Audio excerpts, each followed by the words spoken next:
Woo!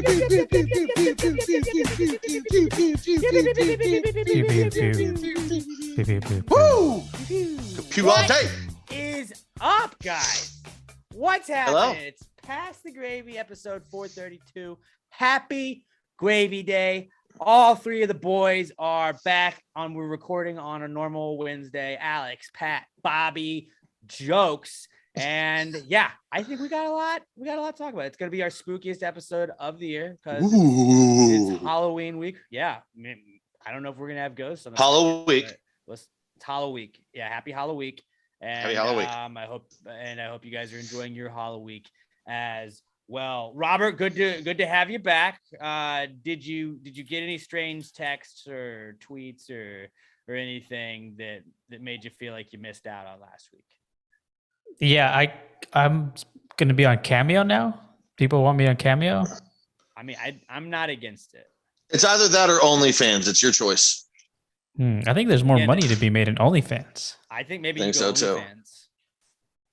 That might be the way to go. That'd be pretty funny. I would put the link in my bio to just your OnlyFans account. I would totally. I would buy it, but just to support you. You know, just to support. That's it. Just to support, yeah. Depending on the content, I don't know if I would look at it all the time, but like, I would just have to support it. Just he wouldn't look at it all the time. Just most of the time. Right. Yeah. I'm curious. I gotta look. Yeah, just look into it. But yeah, Is that Robert's butthole? Did you miss us? Is really what I wanted to ask. So, in a roundabout way, did you miss us on Tuesday?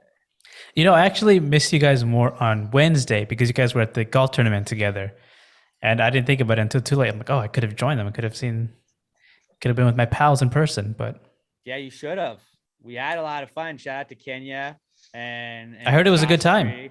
And Bro Brad for buying the Past the Gravy sponsorship, basically. But yeah, it was a lot of fun. Kenya made these little mini biscuits. Josh made like 2 gallons of country gravy. It was really good. I got my legs got sunburned.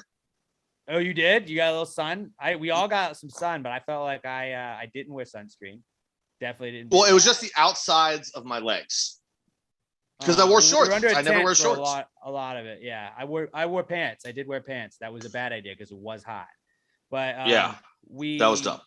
We were serving little mini biscuits and a shot of gravy, and everybody just assumed because of our podcast that it was like alcohol gravy. And I was like, I don't know what kind of alcohol you think would go in gravy.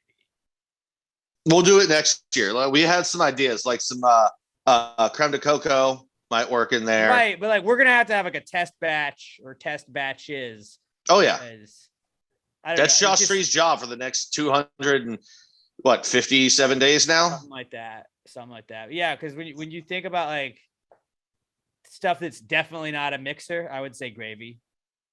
Mayonnaise, probably not a mixer. No. Also, hey, like you said, it doesn't seem like it would go well with booze.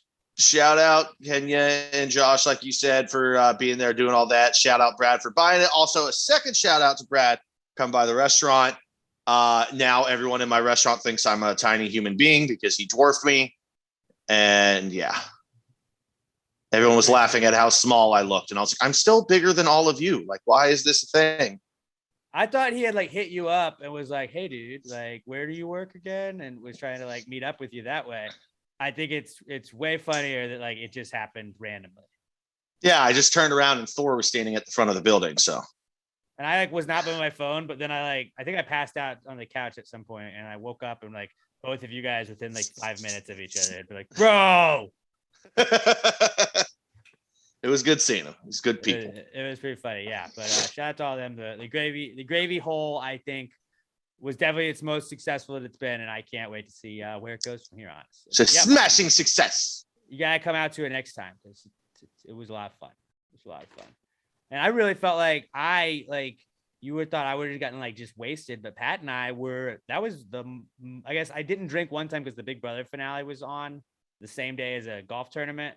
And so I was like, I had like 1 beer and had to go record Past the Gravy, bro. But like, other than that, this was like the most like the best I've done since like just drinking. Cause I was just hanging out at our hole most of the time, hanging out with Kenya and Josh and everybody that's coming by, as opposed to just driving by and taking shots with every single person ever. And Smart move on my part, I would say. But I thought we behaved ourselves pretty well. We didn't make an ass of ourselves. Yeah, we just got full on beer. Right. And then we were going to eat, but we timed everything poorly. And so we just had to leave. We simply left. We were too early. So we simply had to leave. Yeah. Too early to pack up. And then we didn't want to be embarrassed. So we decided it was time to leave. Yeah, what are you going to do? Yeah, what are you going to do? But yeah, happy Halloween, everybody. Let's get into the pre-cum segment. I guess we already were into the pre-cum segment, but does anybody want to start us off with anything else? Anything spooky related? Well, I was going to go different. I do have one spooky one. When ghosts go to glory holes, do they simply just cut a hole in the sheet and stick their dick through it? Or is it just like a hanging sheet that you stick your dick through? Okay, say it again. So like if a ghost was going to use a glory hole, like a Halloween ghost, like you're a ghost costume, I guess it would be. Are you just sticking, you still just put the sheet over your head and then you cut a hole where your dick is and you just leave your dick hanging out and hope somebody sucks it? Or is there just like a hanging sheet somewhere for you to stick your dick through for it to be a ghost glory hole? It's just like a mobile glory hole, kind of.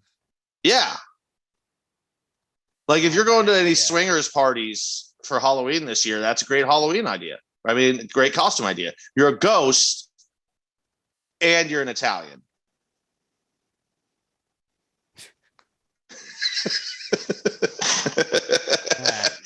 I'm never going to let it go. That one. I'm never going to let it go. And if you the inside joke, you just never will. Yeah. But yeah, I think that it would just be the sheet. Just the hole in the sheet. Like, it's like, isn't a glory hole like somebody cuts a hole in like a bathroom stall? yeah, but then do you still have like do you still have the eye holes too though? Because you would have to wear a ghost sheet and then go to a hanging sheet that also had a hole in it, where then you would put, you'd put your peep in that other hole that was hanging, Robert, what do you think? I don't know. I don't really understand like the semantics, the whole thing. Ghosts want to get sucked off too, Bobby. Okay. I'm gonna say I'm gonna go ahead and say a hole in the sheet. A hole in a hanging sheet, or just in the ghost sheet that the ghost is wearing? Because I always gonna get that like a partition, which makes it a glory hole. I mean, this is a great question, Pat. Yeah.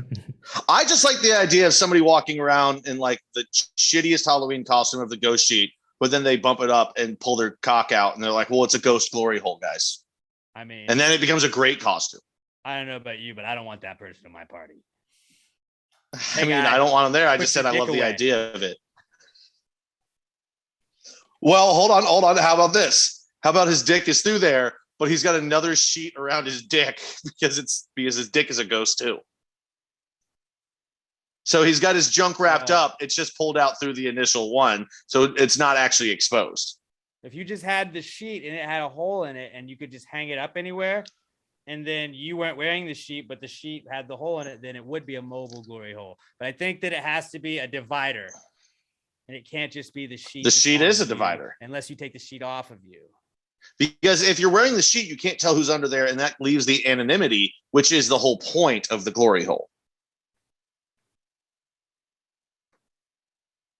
Right. I mean, this is a hell of a question. We're starting off good here. I don't know. You guys let us know, because obviously I think a ghost is just pulling his junk out. Alex wants the hanging sheet. Bobby doesn't want to talk about this at all. So you guys are gonna have to settle this one for us. Okay. Yeah. I got one more. Why isn't drinking seen as a legitimate hobby? Yeah, that's a good point, dude. Like, I'm 31 now, dude. Like, I don't go out and do things, and everybody needs a hobby. And I'd say this is my hobby. And like, I'm good at it. I've got skills that pertain to it. I do it a lot. Like, I've definitely put in my 10,000 hours. I would say so.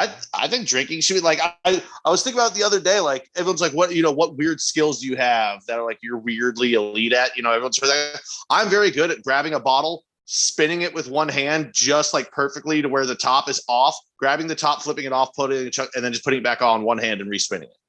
Like not even needing a second hand, just grab, twist, pop, drink, twist back. Like I think that's a great skill. Some people would say I have a problem. I don't think it's a fucking problem. It's what, like I said, it's one of those weird elite skills. It's a problem if you can't manage it. You're obviously like you have a job that you've held for a very long time. You're successful at it. You're not like missing podcasts because you're wasted and shit. Like I've never missed work for being drunk. I think that honestly that is a skill set that's like frowned upon, but it's like being a successful heavy drinker is really like I get that it's a slippery slope to some people, but like it's like if you can maintain that like Pat does, like that is impressive. Yeah, Pat can just like play Xbox. Like if we play Xbox on a Friday, Pat can just do like a half a handle of whiskey and just like wake up the next day and do the same thing, or like hop up and go to work. And like I admire that about Pat because he does drink a lot. He definitely is dehydrated 100% of his life. But just like to be that dehydrated, your body is acclimated to all this and just you're crushing it in life right now. So yeah, I think that should be considered a hobby, but like it's one of those like it's like a judgy hobby where you're just like I think maybe we're working towards that, like where like tattoos in the workplace, you're like, oh my goodness, can you believe this person has tattoos on their arms? How dare them be at this company? We would never hire someone like that. And now it's like people have like hand and finger tattoos and like they're working regular day jobs and stuff like that. That like it's becoming more socially accepted. I think like being a heavy drinker that also can just bounce back and like because all the time like work happy hours are a very big thing, like you're just like the king of happy hour. I like that. I'm the king of happy hour. You know what? I'm going to add that to my Twitter bio right now. The king of happy hour. Because Pat is like, he may get annoying. I love you, buddy. But like, you can get annoying. I know it. You can push those buttons. But like, Pat's always like if you go like when you went to the golf tournament, you're like, yeah, I'm going to the golf tournament. It was like, yeah, dude. Like when Pat, it's like, and Pat's coming too. All right. Like Pat's always fun. And if it's a drinking atmosphere and Pat's going, you're like, okay. Like Pat's gonna be a good time, but we're not gonna get out of hand. I mean, Pat can be obnoxious and loud, but he's not like gonna start a fight or do anything like that. And I'm a very happy drinker. But that's what I don't understand people that are angry drunks. You don't I get angry, but I'm usually just sad angry. Like shouting at TV. Alcohol helps me like people. I don't usually like people. Booze helps with that. And that's what it is. It's really, that's why I drink. It's just a hobby to where, I want to love people. I just don't. But this way, then, yeah, I'm cool with them. That's all it is. Is definitely a hobby. I think let's normalize making drinking a hobby. Obviously, if you have a problem, deal with that. If not everybody is able to drink as much as Pat and all of that, no, I wouldn't recommend it. You'll have issues with it. And you obviously take care of that if you do. But just if you can handle it, that's impressive to me. I feel like it's just an American thing too, because like Europe and shit, like all they do, they're always drinking. They always have a beer in their hand. Well, Robert, they're always at the pub. I don't know about you, but I always like, especially when we would do it in person, and like Pat would just have that pyramid that he would make where he had like 9 beers during a podcast, and like I'd be like, I had like 4, and I thought I was doing pretty great. I thought that was pretty good, and like Pat had 9. And like it was like routine that Pat would have like 8 or 9 beers. Like, were you just like, wow, was that impressive to you? I know you don't drink, so like, did it look like, yeah, maybe it makes Pat look kind of like an idiot. I mean, when they're this delicious, like you get from every beer at Southern Star, it's hard not to drink 9 of them. I was really confused because I'm like, he's on a podcast where he's talking almost as much as Alex is. How does he have the time to finish 9 beers? It's like impressive in that way, I always find time for things I love. The guy can do it all. Pat is goals. I wouldn't say that, but all right. I'm goals for like a high school sophomore. Like, dude, you just hang out and play video games and drink all the time? That's sick. Like, yeah, it's sick when you're 16. Podcast, bro. Pot it up. And I've got a beer sponsor. So yeah, I would say my life kind of is exact goals for a 16-year-old boy. Living the dreams. Yeah, dude. Like if you could go back in time, you should just go like 16-year-old you and be like, look, we made it, bro. We made Maybe it. let's tweak these couple little things here and there, but other than that, killing it. I mean, yeah, you didn't develop a cocaine problem or anything like that. Like I've never done drinking cocaine. Is not the best thing in the world for you, obviously, but like it's not heroin. I don't get sick. Yeah, I mean, of all the vices that I could have developed in life, You're not touching kids. I never did any of the bad ones. There's a lot worse stuff. I've only drinking, weed, and tobacco. That's all I ever did. And I've cut out the weed. I don't know why, but I did. Now, honestly, I think the most unhealthy one I do is fucking dipping. But at least it's, and I've always said this, at least it's not like smoking. I'm not hurting anyone around me. I'm just being abusive to my own self. And I'm fine with that. I think it'd be funny if Robert was a big dipper.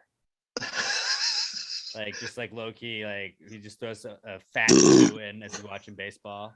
This whole time, like every podcast we've ever done, he's been doing snus, the stuff that you don't have to spit, you just swallow it all. Robert always has one of those in. No, or Robert, he would go old school with it, like not even pipe tobacco. Like if he would do like the old school like tobacco where they would sniff it. Mm-hmm. This is like the 1930s. That'd be hilarious if you just saw Robert do a bump one time. You're like, dude, are you doing coke? He's like, no, it's. What is your like vice? Dr. Pepper. No, I don't like Dr. Pepper at all. I think Control with it. my vice. I don't know. Probably like fast food, getting takeout. See, I think that's one of mine too, but also everything else. So it's like, damn it, Robert, that's good. I sometimes eat too much fast food. Have a soda late at night. You know, I'm crazy like that. Eating after dark. Having a midnight snack. Sometimes I just have a sweet. Like, well, that's not that bad if that's the only thing you're doing. Once a week in fasting, so you know, I'm a bad boy. But it is like, I think alcohol, where like it's like looked down upon if you like people don't want it to be like listed as like a hobby or anything like that. It's just because like when you see somebody go like if Robert drank 27 Dr. Peppers or ordered like takeout 17 straight nights in a row, like you could be like, that's weird, but like you're not gonna be like, whoa, dude, Robert was out of hand. Like if you see Pat and Pat's had 40 shots and he's been drinking since noon and it's 8:30 at night, you're like, all right, wow, this guy needs to chill the fuck out. You know, like you don't. I feel like if I was in sales, overboard drinking at its worst, like beats almost everything. Like drugs and drinking at like their worst, just kind of they're terrible to see. And obviously not like physical abuse or like sexual abuse. Yeah. Like obviously we're not including those in this because that's a weird fucking hobby if that's your hobby, right? Which about of the vices? We're not. It's at its worst. It's bad. Those are yours. But yeah. But if I was in like sales, I think it would actually be like a skill.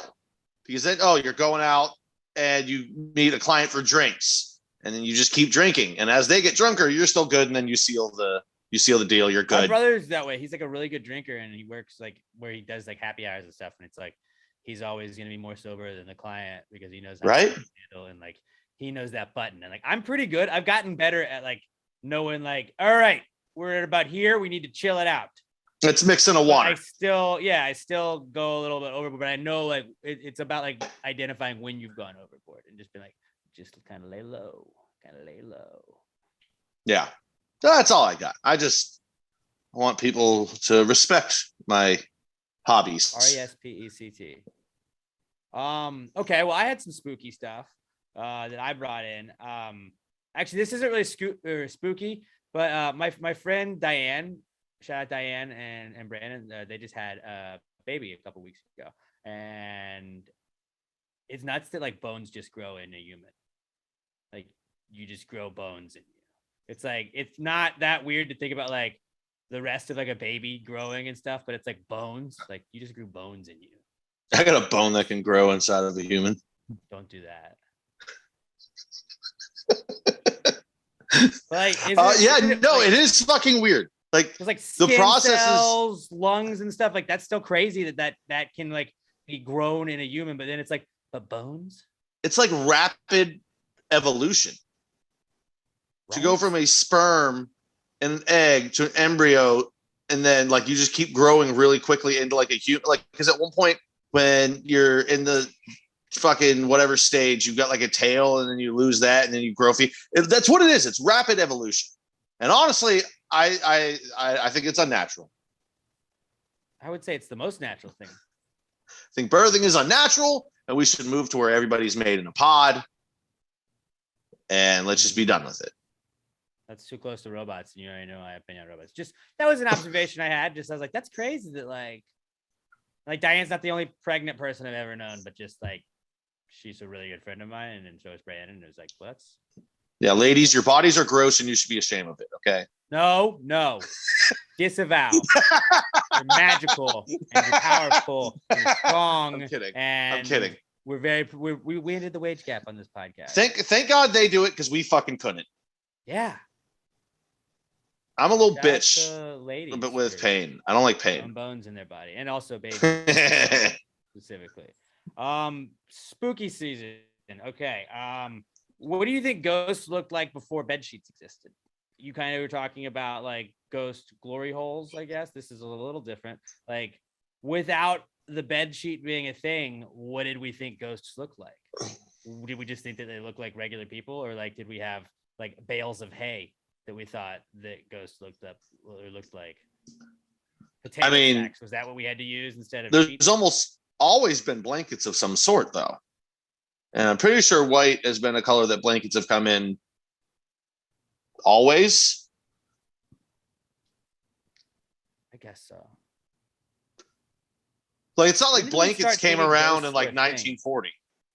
Because like you had to be kind of like developed, like you know, like we always joke about like we're like this is our like this country is doing okay because like these are our problems.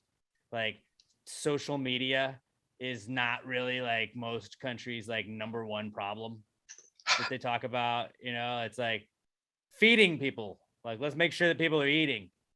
You know, stuff like that is a super serious thing where we're like the first world problems are like, is Facebook too mean?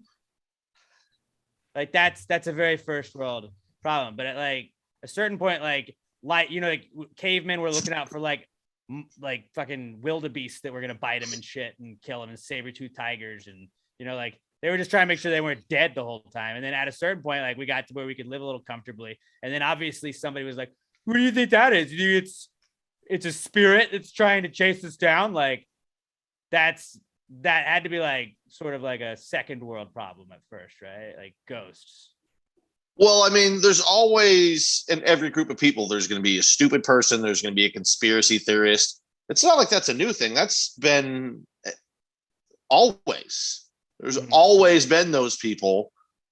So yeah, just from the very beginning, there's always somebody that was like, well, I can't explain this, so let me come up with this idea that I think it could be. And that's how we got fucking apparitions and all that shit and ghosts.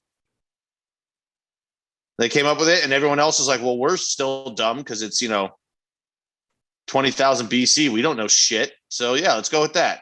It's a ghost. It's actually the wind. But they didn't know any fucking better. But then like as we get like, and like you would think that we would figure that out a little bit more as like we developed more stuff. There's still people that think the earth is flat. Like there's always going to be absolute morons. No, we just have cameras that can see light bounce off of it a little bit differently. And it's like, did you see what that was? Like, yeah, it was probably like the reflection of like the sun in the camera lens. Like that's no, it's definitely a ghost. Okay. All right, dude. Like, I don't know. It's not worth arguing because the people like it's like the moon landing people and shit like that. It's like, dude, I don't fucking care. Like you had to think whatever you want to think, but like I'm not gonna. Like, I don't think that that's true or whatever. But like I'm not gonna argue with you about like, yeah, dude, we didn't land on the moon, and here's why. It's like we don't need that combo. I'm just going to call you an idiot and move on. And then you're going to be like, well, you're resorting to name calling because you don't have anything. I'm like, no, because there's evidence out there to the contrary. You refuse to believe it and only believe the bullshit that you found online written by somebody else who's a fucking idiot. And I don't want to talk to you anymore. But before we had bed sheets, I think that ghosts we just thought were like people, kind of like they're depicted on like TV shows and movies, where it's just like, oh, it's this guy. It was just people that were really white. Just like a white or see-through person. So like 400 years ago, everyone would have thought I was a ghost. Mm-hmm. Exactly. Yeah. Hey, chill out, Wheezy. Wheezy. Hey, you don't talk to her like that. Not a ghost. She's mad that Robert's back and she didn't get to pew pew this week. She got a little bit of the spotlight and loved it last week. She's a diva. She's such a diva. Also, I was discussing this morning. Do ghosts have to be dead? Do you have to be dead to be a ghost? Yes. Disagree. Christmas Story. All those ghosts were dead. Past. There's a ghost of Christmas Future. Like, those weren't all dead. Yeah, no, the ghost isn't from the future. It's just the ghost of it's the ghost that shows you the future. It is dead. It is a ghost. I thought it was like him. Like a version of him being like, no. It was showing him the version of him that, like, of the future. That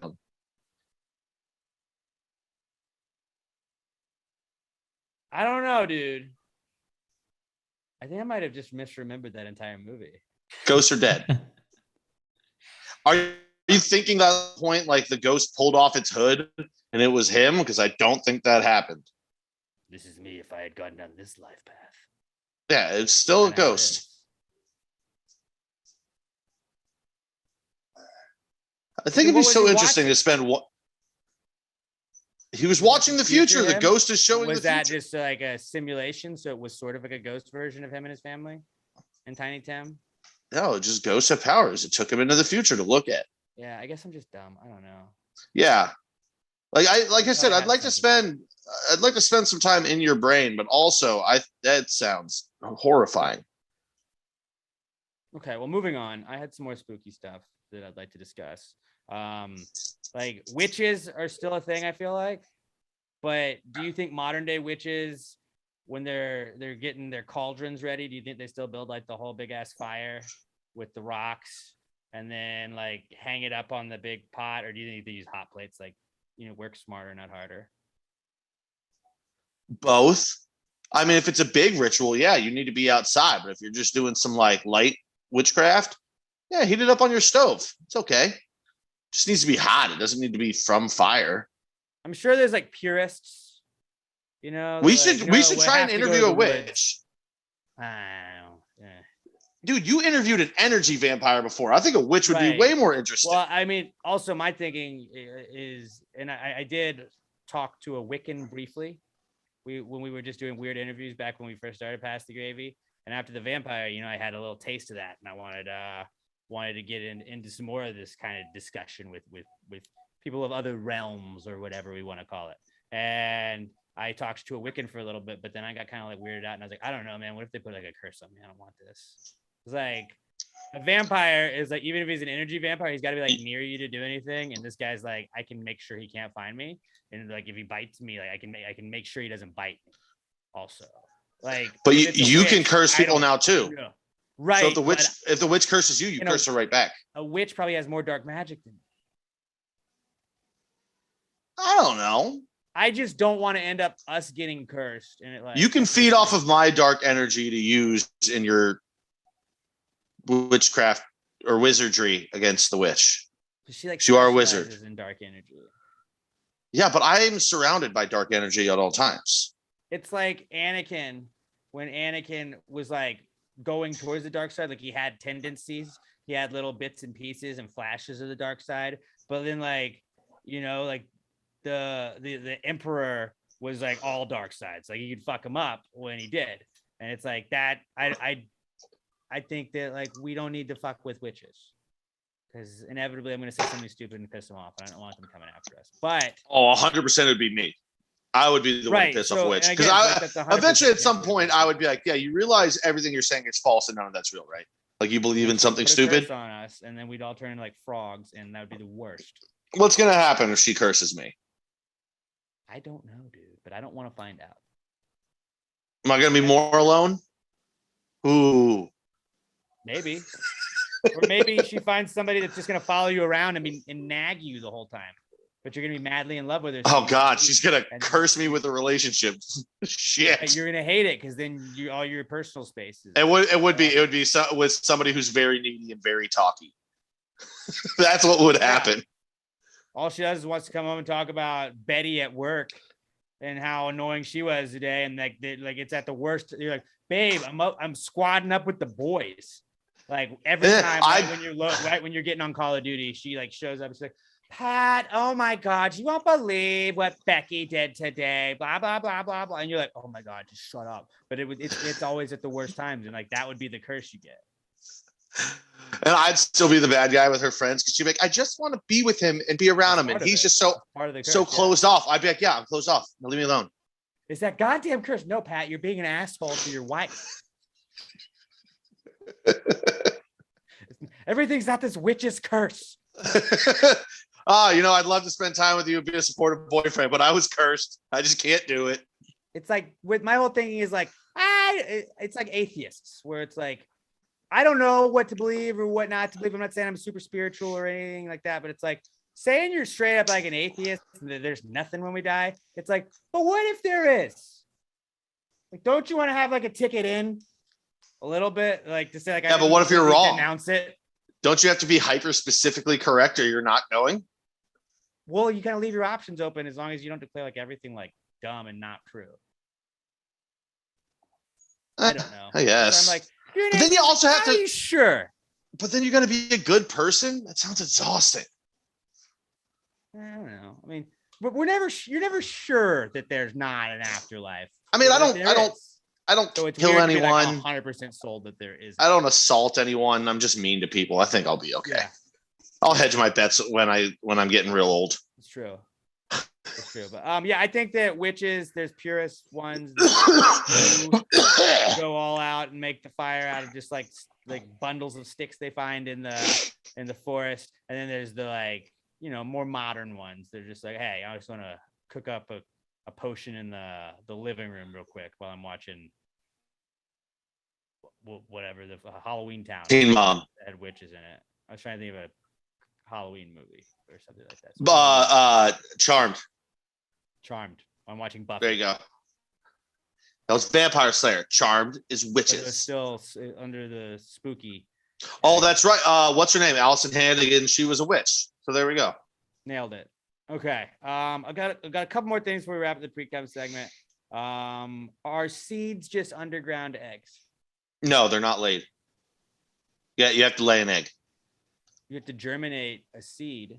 So that's but it doesn't come out of another creature's butt. But I feel like they are just like seeds for the ground or eggs for the ground. But they're not. I mean, snake eggs are on the ground. Yeah, they're not underground.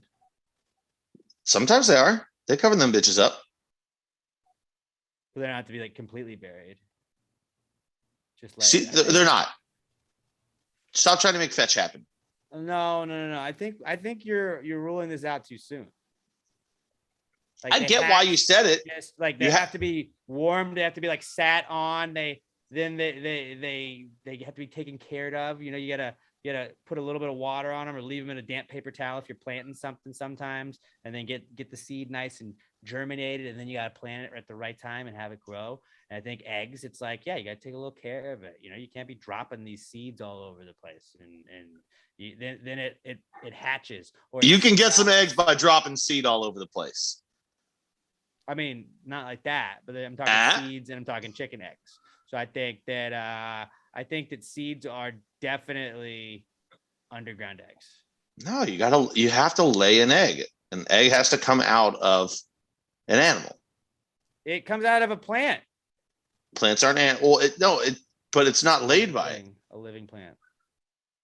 I mean, I can see it. I'm going to dig my heels in and stick with mine. Robert, No. which side are you taking? Pat's side. These are not. Me and eggs. Robert tend to agree a lot on these. Well, fine. Alex lives up in the Excuse clouds, me. and me and Robert just bring him back down to earth like no. Excuse me for trying to think outside the box. All right, I had ideas to bring up besides the fact that no, we don't need to talk about that. One idea number one. The WNBA is a thing. We've got, like basketball in Europe. We've got whatever the Globetrotters are. I think they're just like a traveling basketball show. And then we got the NBA. But like the NBA funds the WNBA as well. Why don't they also fund an Air Bud basketball association? Because I don't know about you, but if there's dogs playing basketball on TV, I'm tuning it. It would definitely be more profitable than the WNBA. I don't know about that, but I'm just saying, like, you want people like dogs watching your sport, like put dogs playing basketball. The Puppy Bowl every year, Super Bowl. What do we watch? The Puppy Bowl, because it's great. Just watching dogs run around. Like, this guy doesn't know where he's going. He's scoring the wrong end zone. What's he doing? I don't know, man. I want to watch dogs playing basketball. I want a dog NBA. The D. I want to be in the Puppy Bowl. I'm going to start a petition to where I am the field for the Puppy Bowl. So literally, I just lay down. They put up walls right around my body, and then they just dump puppies on top of me. I like that idea too. That sounds like the greatest job in the world to me. What do? Puppies crawl all over me. You have to paint yourself like a field. It's fine. I'll be covered in puppies. That'd be pretty great. I mean, like if we could teach enough dogs, it would be almost like the NBA, where it's like only the elite can make it there, I mean, dogs won't flop. 12 or 15 on each team, and they might flop because they want belly rubs, actually. So I would say dogs would be. Oh, that would be adorable. Like, oh no! Oh, I I'm fell. on my back now. That was a charge. You should probably rub my belly. No, you're gonna have to rub my belly, or else I'm gonna get free throw. Actually, the more we talk about this, the more I'm in. But we would love it. It's like the bat dog. Like baseball sort of gets it. Baseball tries to be as unfun as they can be, but like some people have bat dogs, and that bat dog in the Yankees minor league team that just ran out at the wrong time. It was like, what are you doing, buddy? But nobody was mad. They weren't like, get that fucking dog out of there. It's like, oh, this guy was just excited. Like, you're not like, when you watch basketball, you're like, what are you doing? Come on. Like you get mad at that. But if it's dogs, you're just like, oh, come on, buddy. This guy just crazy. He just went a little too hard to paint. He was just trying so hard. He's just a good boy. A dog fantasy football or a fantasy basketball team would be the shit. DNBA, verbal trademark. We got dibs on it. But like, we could train enough dogs if they taught the dog for Air Bud how to like shoot off its nose. Like, why not teach other dogs how to do that? Dude, this year I had this third overall pick, and I got Mr. Buttons. I'm pretty stoked about it. They're just dog names. I got Snickers, and he was great. And then you've got assholes like my family, like, yeah, I got Brady. What? No, dude, I got Butch in the 6th round. Bro, Wheezy was a steal in the late rounds. Yeah, Wheezy should be a starter. Wheezy actually can kind of use like her paws, like catch frisbees and stuff. Now she's growing hands. I don't think she'd be good at basketball though. She's too small. She'd be a good facilitator. She'd probably lead the league in assists. She could. Yeah. She would not, because she does not like to give up the ball sometimes. She might be a very selfish player. I just want to throw a bunch of basketballs on the court and watch dogs run around, see what happens. And then like having like spats on the court instead of yelling at each other, you just have dogs. They're just kind of like jumping on each other and like wrestling. I'm picturing like a dog being called for a foul, and either just looking at the ref and barking at him, or just turning and in protest taking a shit right on the court.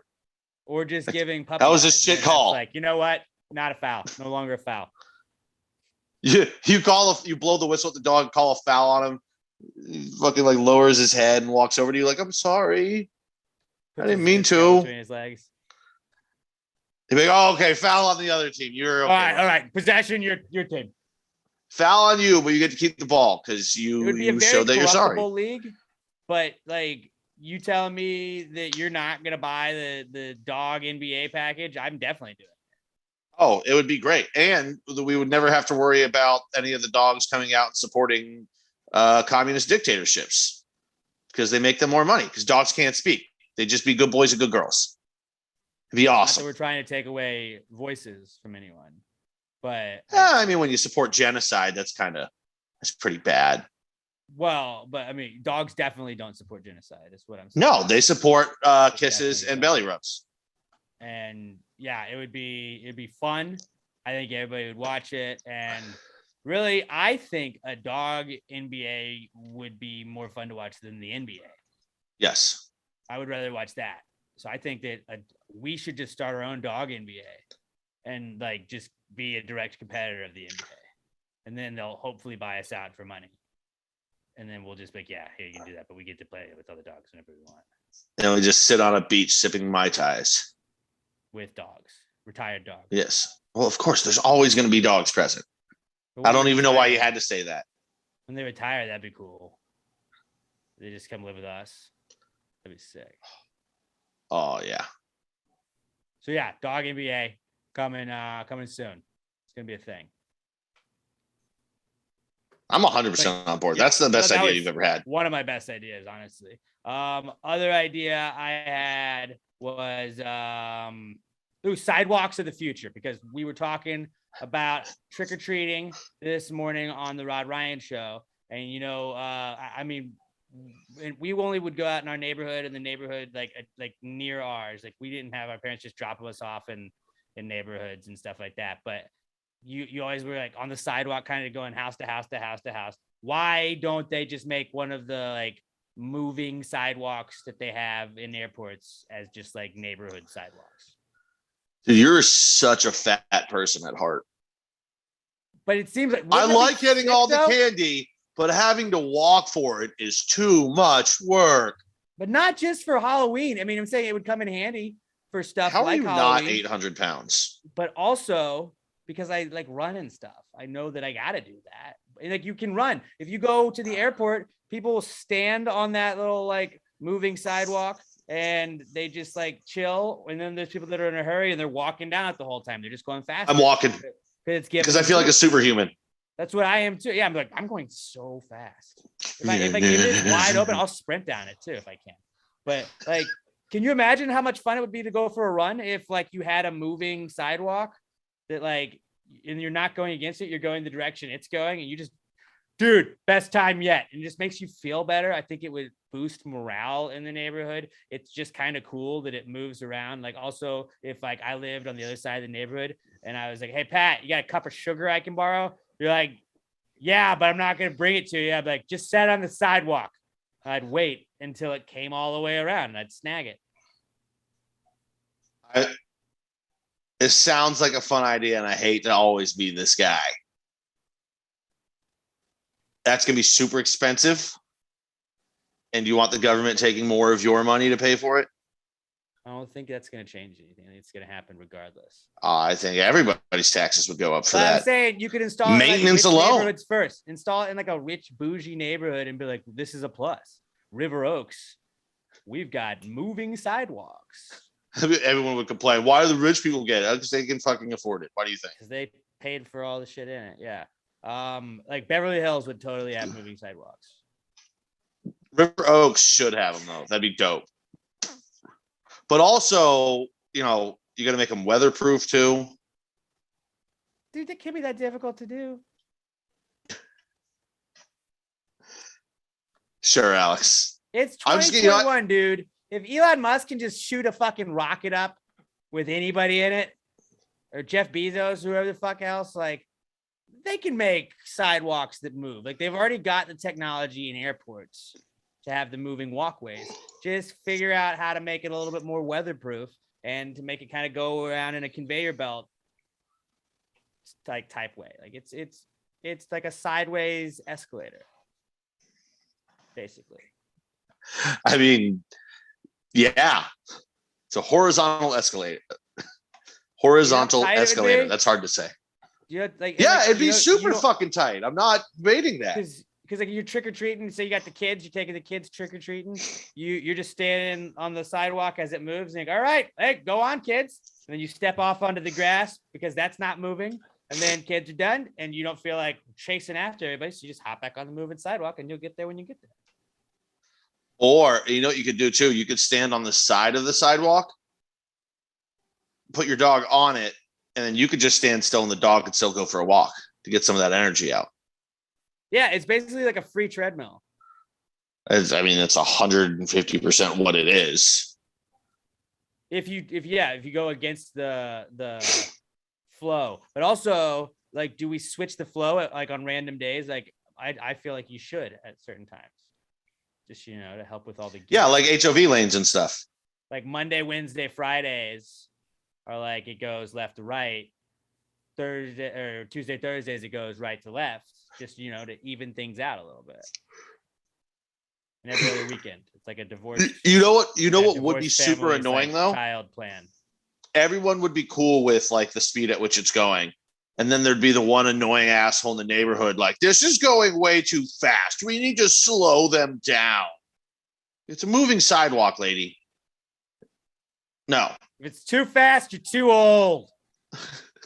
Just stay at home and order Amazon. Have your grandkids teach you how.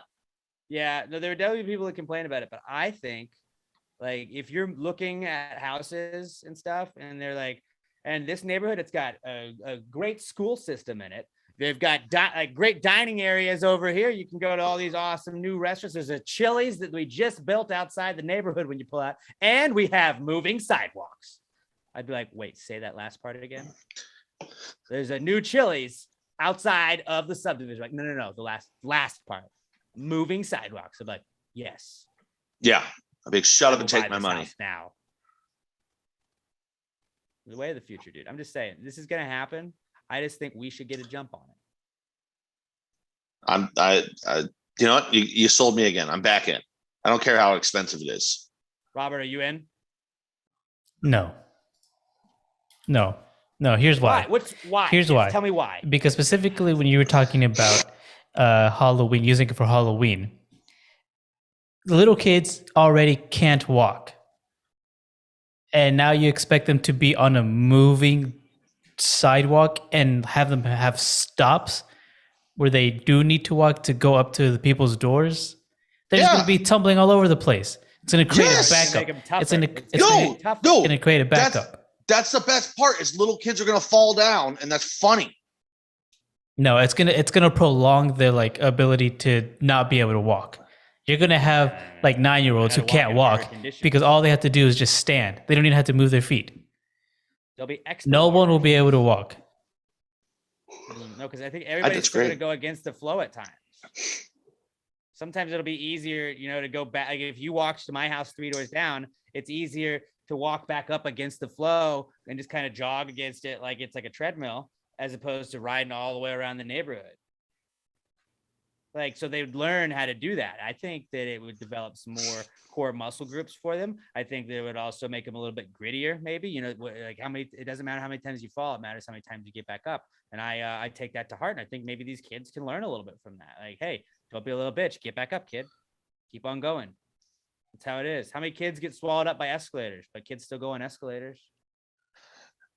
Not that many. I don't think any kids get swallowed by escalators so I'm anymore. not saying I don't think it's going to kill anybody. And if it did, then that's Darwinism. You get killed by a moving sidewalk, you probably shouldn't have been alive. I'm not going to go that far. I will. I know you will. I'll go farther. I feel like I see there's way more positives than negatives for this. Yeah. No, because then cars already don't like bike lanes or sidewalks. They're going to see this moving sidewalk and, hey, I can just go on this and go straight. I can just take this instead of using the regular road. No, because you're already not putting any effort while driving. You're not going to drive on a sidewalk just because it's already moving. You know what else is moving? The car. And it would also maybe encourage bikers to speed up or to get on the sidewalk, not to speed up, because, you know, like they won't be just taking up a random lane of traffic. Like that happened to me on Friday where there was this lady and it was, we were coming from like downtown area and we were getting on Memorial and like, you know, where it's busy on Memorial as we were like turning to go down to like the park. This lady was just like in the most busy part of it, like on a bike. And I was like, why is everybody going so fucking slow? And then I got over it and realized it was just one fucking lady. It was like, nope, not using the sidewalk. I'm going to take my bicycle. I have the right to be here. You're also a fucking asshole. If you have a moving sidewalk you can ride your bicycle on, I think maybe it makes it go a little bit faster and then we don't annoy cars as much. Ride your bike in a park or get a fucking Peloton. Stay off the damn roads. Pretty simple. Moving sidewalks should be installed in some neighborhoods. I'm with you. Let's do a trial run. I think it's gonna go better than we think. I'm in on it. I'm in. You got me. So yeah, those are pretty much my ideas that I brought in today. I feel like that was about an hour's worth. So I think we did pretty solid pre-Comeback Kid segment. So let's move on to the Comeback Kid portion of the show where we tell you guys what was back in the news according to us. Sometimes we just shoehorn shit in that we want to talk about. This week, Comeback Kid is brought to you by our friends at Bee's Knees Honey Company, the best honey and honey related products in the world. If you want the honey straws, those are awesome to take to work. My favorite thing that they sell is the Oreo cookie honey butter. It's awesome, and you can put it on bagels, you can put it on toast, you can put it on anything, or you could just scoop it up out of the jar and eat it like it's like ice cream, like I do. They have comb honey, they have they're making soaps, they have beard, they have beard balm. Beard balm, not beard cologne. They have cologne and they have beard balm as well, and I use the beard balm every single day on my beard and mustache. They have awesome lip balm as well. They've got pollen capsules, royal jelly capsules as well, and they even have dog treats too for your pooches. Go over to beeskneeshoneycompany.com and also give them a follow on Twitter and Instagram. They're at beeskneeshoney1 on Twitter and at beeskneeshoneyco on Instagram. Let them know you're part of the Gravy Gang, and go check out some Bee's Knees Honey Company products, guys. When you get it, tag us. Let us know that you supported the people supporting the podcast. Bee's Knees Honey Company, the best honey company in the world, and the official sponsor of the Comeback Kid segment. It's the Comeback Kid. The Comeback Kid of the week. The Comeback Kid of the week. Bitch. All right, I got one to start off with. I got one that me just buying useless shit online, except not useless. Me seeing something online and having to have it. So I was scrolling through. I'm not gonna say the company's name, no free ads, but I like to get some soap from these people sometime. You've probably seen their ads online. And as I went on their website to order some more, they have a collaboration with Star Wars. So I bought a pack of 4 Star Wars themed soaps for $35. Hey, I get it, dude. It's gonna come in like a cool case. So yeah, it's like it's pretty sick though. So I'm gonna smell like the Force. Both the light and the dark side. One's a Yoda theme. One has Yoda on it. One has Obi-Wan. One has Vader, and one has Maul. So like, I'm very excited to try all the scents. I'm excited for you, dude. And yeah, I think this is kind of something I feel like a lot of people our age, like mid 20s, early 30s, kind of figure out at a certain point where you're like, dude, I'm a fucking adult. I can just buy anything I want. Like, right? Because I still like have that in my brain where I'm like, I can't just buy that. Oh wait, yeah, I can just buy that, and then I do, and then I'll use it like 12 times, and then I never use it again, and like that happens a lot. But like, yeah, I'm gonna buy this like synthesizer that I'm gonna fuck with, and like I can't tell you the last time I used it, but that was a good idea at the time. I mean, I'm gonna use soap. I'm gonna use soap. You got to wash your ass. I mean, that's just it's a fact of life. It's a necessity. So, and I also got one solid. That was it was actually pretty cool though, because like I think it was going to cost, like after shipping and handling and all that, it was going to be like $48. I added another bar of soap onto it, got over the free shipping thing, ended up costing like $6 less than it was gonna if I didn't add an extra bar of soap. So like getting more soap actually saved me like $4 more. It was awesome. Sometimes more is less. And it was like some sort of bourbon soap. So like right up my alley. Right? It's one of your hobbies. Yeah. I'm gonna smell like whiskey going to work, but clean whiskey. That's pretty cool. But like buying stuff online is just like you were late to that party, I feel like. Yeah. But also like now it's good that I was, because when you're in your early 30s, you do tend to have more money than you did in your 20s. If no other fact that you're just not going to the bar every weekend and wasting all of your money. Right. Like I have way more money than I used to because I'm not going and just blowing all my money all the time. I just splurge online from time to time on weird shit.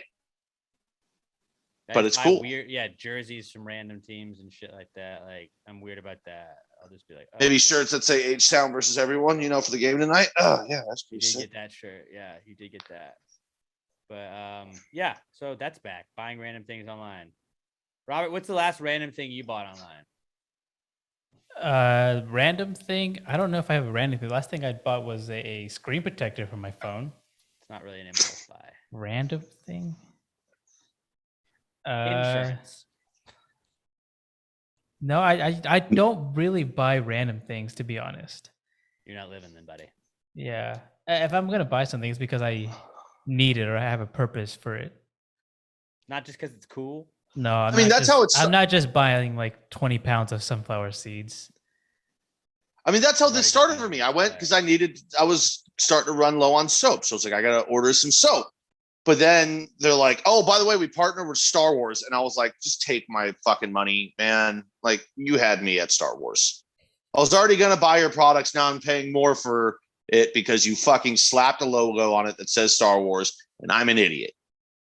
Yep. Because George Lucas needs my money more than I do. That's just a fact. Or I guess it's Disney now needs my money more than I do.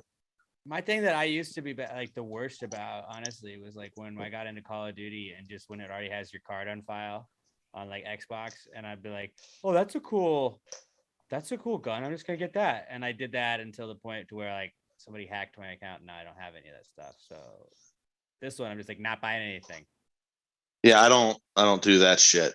See, if you never buy anything that's cool, people won't hack your account. Well, that's my plan now. But yeah, I had to learn the hard way that sometimes it's not worth doing that shit. It's okay. It's gonna be okay, bud. All right. Well, another comeback here we got this week, probably the most obvious one, is Halloween. Obviously. I don't know about you, but I got my gumbo recipe ready to go. I'm gonna be pouring gumbo in all the kids' pumpkins and pillowcases and bags that they bring. I don't know what soups or treats you're giving the kids. I'm gonna do banana splits. Banana, I like that. Yeah, I'm just gonna dump bananas and ice cream into their sacks, and then hit them in the face with chocolate syrup. No, they're gonna get a trick and a treat. just say you have ice cream sitting there and just scoop it into the thing, squirt chocolate on top of it, then throw the banana and be like, you know what I think you kids should do? You should banana split. Just to grab a handful of powdered sugar and just like throw it in their face. And then with the other hand, you just dump all this shit in there, slam the door in their face. Trick. Really? Like anything, as long as you don't like harm anybody? Like, couldn't you just play it off? I was tricking them. Like, I thought it was trick or treat, but I feel like that is really kind of a good point, though. Like, we've really softened up into the fact that it used to be trick or treat, and now it's just like, you better fucking give me candy when I knock on your door. Where it's like, no, sometimes you should just be able to get tricked. And like, to me, that was like the person that hands out apples. You're like, yeah, I'm not gonna eat this. This is just a waste of me going to a house. But like, also like now, I think people would bitch about that shit. I mean, if it's a candied apple, that's cool. If it's a candied apple, I'm still throwing it away. I'm not going to eat that over candy ever. It's It's Don't try and make caramel candy covering an healthy. apple. Don't try and make candy healthy. All right, we're not at a carnival. It's This you're is- done. I want Any it candied in the apples that bag, somebody gives you and you don't or want, give it that's to me. And if I don't get candy in the bag, okay, whatever. But I'm not eating any popcorn balls. You just like, you can make them, you can buy them. Just know that people are throwing those away. God, I want a candied apple so bad right now. It's so dope. Fucking delicious. You're crazy. It's the worst. But I was just thinking about this the other day. I was like, dude, this is the first time in forever. Like, it feels like it's been forever since Halloween's been on a weekend, right? And then, like, last year, wasn't it bad weather or something? I don't know. And also, this is the first time in like 4 years that my front porch light won't be out. So, like, even if kids were trick or treating, they didn't come out to our house because the light wasn't on, and we just never fucking replaced it. So, like, we might actually have to like clean the front. Yeah, you might have to get rid of all those cigarette butts, Cassie, if kids are going to be coming by the house. No, give them the cigarette butts. Ooh, that's a good idea. We can just give them cigarette butts. Have parents come by and be like, what did you give my child? I'll be like, fucking life lesson. Get out of my face. A decision. Yeah. And let's hope that they chose right. I taught him sometimes life's going to be shitty. Your 4-year-old needed to learn at some point. Here, have a can of soup. Give it to him. He'll get over it. Here's some Make gumbo. your sister make like a stew to hand out. Maybe you don't want to be raw dogging it just right into the basket or the bag that they got. But maybe just get a Ziploc bag and put a little scoop in each one and then drop a Ziploc bag full of the soup of your choice. The tiny little like drug baggies, but we just put a little bit of gumbo in each one. Gravy shots worked last week at the golf hole. We just do like a gumbo shot. Oh, or just gravy shots again. That was a great idea. I'm really gonna make like a gumbo on Saturday or Sunday. No. Are you? You're gonna make gumbo? Or I'm gonna acquire gumbo. You're gonna go buy gumbo from HEB. I might buy the pre-made gumbo, but you're gonna keep opening your door, just eating gumbo. You guys want some gumbo? Nuggets? No. Oh no! You don't like ask like it's not. Oh, and you're a Power Ranger. Who are you, Buzz Lightyear? All right, cool. As you're ladling it, like you're talking to the. You're eating it off your spoon, but then you're also putting spoonfuls in there. So like, but you engage with them, so by the time they realize what you're doing, it's too late. Why is that pillowcase just dripping? That's fine. Eat your gumbo and go. Don't be ungrateful. You just like eat it off a bowl and like whatever falls out of your mouth is what they get. Like you just wipe it off of your chin and just like fling it at them. Exactly. I'm pretty excited. I mean, I kind of want to just buy a shit shit ton of full size. I kind of want to buy a bunch of full size candy bars. Be that guy. Then they're gonna become like expecting of that. No, I never remembered what houses did that. I would just be super hyped with it. I knew areas to look. Like, oh, this is a nice neighborhood. At least one of them is going to have some big candy bars. But also, like, because I'm an adult. I've got expendable income. I don't have kids that I have to look after and feed and make sure they don't die. I just got to do that for myself. Buy candy for yourself, dude. I don't eat a lot of candy anymore. Treat yourself. I treat myself with fucking nice scotch and liquor. That's how I treat myself. It's my hobby. You should just be like shirtless and just very like belligerent and just say that you're a drunk neighbor for Halloween. I can wear my overalls. Nothing but my overalls. Wear overalls for sure. Except they're not quite tall enough. Roll those bad boys up, dude. So make them shorts overalls. No, I mean from like Romper seam them. underneath my nut sacks to the top of the like what hooks over the shoulder. But I could just wear no shirt underneath that and leave one of them undone, so like my left tit is just hanging out in front of the kids. That's classy too, yeah. That seems appropriate. But Halloween's Have some back, straw in my mouth. and I'm pretty stoked about it. And I mean, I don't know. We talked on the morning show about like people saying like that people are too old to like go trick or treating, and it's like people got mad when they would turn away kids at their doors and stuff. And I was like, one, that's their fucking house. They can turn away anybody they want. Two, just go to another fucking house and get candy there. Like that's how. And come back later and TP their house. It's trick or treat. You don't want me to come to your front door? Leave your light off.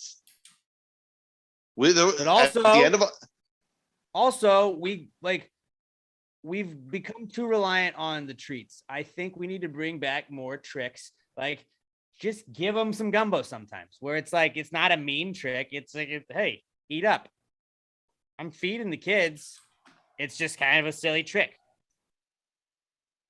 Like maybe like pre-wrapped candies at every house. Or like tell them, like, okay, just grab a candy out of this bag, and they reach in the bag and it's just mouse traps. How bad do you want it, kid? That's good, you little fuck. Like there's candy in there too, but it's like 5 mouse traps every 1 bar of miniature candy. I set up a Saw type game for your children to play if they want a Snickers. Do you want to play a game? That just sounded more creepy than Sawish. It sounded like Chris Griffin. Are either of you guys doing Halloween festivities? Are you dressed up? Do you have costumes? Because I don't. Well, Packers play on Thursday, so I don't need to be wearing. I guess I could just put on my overalls. I don't have any plans. Cool. Yeah, I'm not. What do the Packers have to do with anything, though? It's on Sunday. Packers, if the Packers play. If the Packers are playing, I would be wearing my Packers jersey. That's okay. what I do. Okay, you said Packers are playing on Thursday, so I'm like, what does that have to do with Halloween? They are playing on Thursday. Yeah, I know. So that they won't be playing Sunday. Yeah, I get it now, but you just mentioned them on Thursday. I'm like, okay, but Halloween's on Sundays. I don't understand. Robert, I get it now. Everything I do is in terms of scheduling it around sports. And also with Halloween, I always feel like when it is on a weekend and on a Sunday, especially, like you have the people that are like, should Halloween this year be celebrated on a Saturday or a Friday? This neighborhood got everybody together on Saturday night to do their trick-or-treating here. And they're like, yeah, we just didn't want the kids to have to worry about their bedtimes and blah, blah, blah. No, it's fucking on Sunday. If you can't handle one late night, chill the fuck out, and you shouldn't be doing it in the first place. I'm surprised that you are down with that. I'm surprised that that's your stance, because you're like, normally you're like Super Bowl, you're always saying it's Sunday, and like nothing should get in the way of football. You don't want to be trick-or-treating like if your Giants were playing a Sunday night game. I would make priorities, and I'd obviously not do anything Halloween related because I'd be watching football. Yeah, but what if you also loved Halloween? Wouldn't you want to do it like on Saturday then? Phone. Watch that bitch on her phone. It's 2021, bro. Make it work for you. Make it work for you. I went and visited Emma's family last year, and it was the Giants played the Bears, I remember, and I was like, well, can we leave around noon? Like, because she was like, well, do you want to get up early? I was like, no, just wait till we leave, and we can leave at noon, and I can time the game to end like when we get home. And I just watched football. I watched NFL Sunday Ticket on my phone the entire way, and it was awesome. And I was like, we're living. This is life. This is life now. This is awesome. Like, we used to not be able to do this. Like, make it work to your advantage. If you like Halloween and football, you can watch football while you're trick-or-treating and stuff like that. That's just, you got to make stuff work to your advantage. Exactly. You got to think about it this way. How dope would it have been as a kid if Halloween was on a Sunday and your neighborhood got together? It was like, we're just going to do it on Saturday. Sweet. I'm going to trick-or-treat on Saturday. And then on Sunday, I'm walking my ass to the next neighborhood and I'm fucking trick-or-treating there too. Yeah, I'm getting 2 Halloweens. But then it's also like, now y'all got all like the whole neighborhood that did everything has to kind of be like an asshole, or just be like cool to do a backup Halloween the next night too, because people from other neighborhoods might go in and do that. But it's like, if it's just like a neighborhood, okay, you're allowed to do it. I'm not saying you can't do anything, but it's weird that it's like, we just really can't be out that late on a school. It's like, it's most of the time it's on a work day or a work night or a school night. Like literally like Friday and Saturday are the only times it's not. Also, so kids that are old enough, 7 years it is. Kids that are young enough to be trick-or-treating, they're done by like school's 6. bullshit anyway. If they're tired at school the next day, it doesn't fucking matter. They're in like the 3rd grade. Don't fucking do anything important in the 3rd grade. Not like they're going to have hangovers anyway. I remember my cousin taking her like daughter like to her first like on her first Halloween. Like I can't remember what she was. It was like a ladybug or some shit. And like they went and knocked on their next door neighbor's house and like 3 houses. But she was like, yeah, we did like 3 houses. And then we went back in. I was like, 3 fucking houses. 3 houses. And it was like mostly just the parents doing it so like a good picture and everything. And I got that. But like at a certain point, it's like, dude, like that's why like when I have a kid, like I'm not gonna have a first or second birthday party for them because they're not gonna remember that shit. I was like, dude, you had the coolest fucking birthday party, bro. Like, we rented this place out. It was wild. And it's like, no, I'm just going to have people come hang out, drink. That's for the mom. Those parties are for the mom. You're going to have the parties. And then but like for Christmas presents, like you don't need to get a 1-year-old or a 2-year-old or maybe even a 3-year-old. No, probably by 3. But like 1 or 2-year-olds, like they don't need to fucking get like new presents. Like, yeah, here's the same shit you had last year. It's a rattle. Done. Like they're not gonna remember it and be like, my dad didn't give me anything for Christmas one year. It's like, no, I got 2 extra years now and I saved up that either I can buy myself cool shit or now I can get you cool shit the next year. I mean, once again, it's for the mom. Parenting hacks from a non-parent. It's just what I'm saying. Have fun. Like, yeah, it's our kid's first birthday. So we're inviting everybody over, including my parents. They're going to watch the kid while me and all my friends and all of my wife's friends get fucked up. It's Exactly. celebration of us Of fucking. our child not dying for a year. Of us being able to keep a living thing alive. Hey guys, we kept it alive. Who would have thought? Not me. Not me. Not me. Look at us. You just get hammered. Try not to drop your kid. Robert, you're not doing anything for Halloween, are you? No, I am not. Do you think you're in a new place since last Halloween? That's not true. Last That's not true, Halloween. Robert. You will be watching the Astros. I will That's be your watching Halloween the plans. Astros. Yes. That's your Halloween Still plans. playing. Yeah, they're still playing. Of course. They're Knock not on getting wood. swept, but yeah, they should be still playing.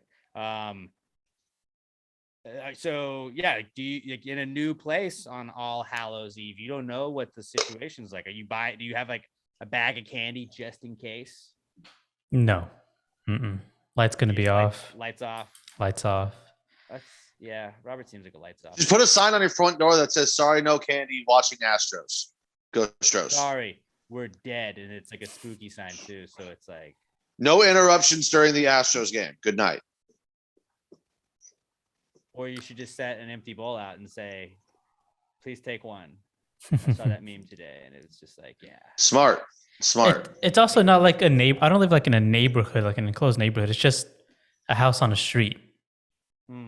So like I haven't really seen many kids around either. So They really have to go out of their way to get to you. yeah. I know they have flyers in all of the elevators at my apartment. They're like, we're having a trunk or treat in the common area. Come on down. We're gonna have a costume contest. I'm like, I will not be participating in it. There are sports on, ma'am. Oh, also just because I mentioned my apartments. So you guys know, like I've had an ongoing feud with them since the new management.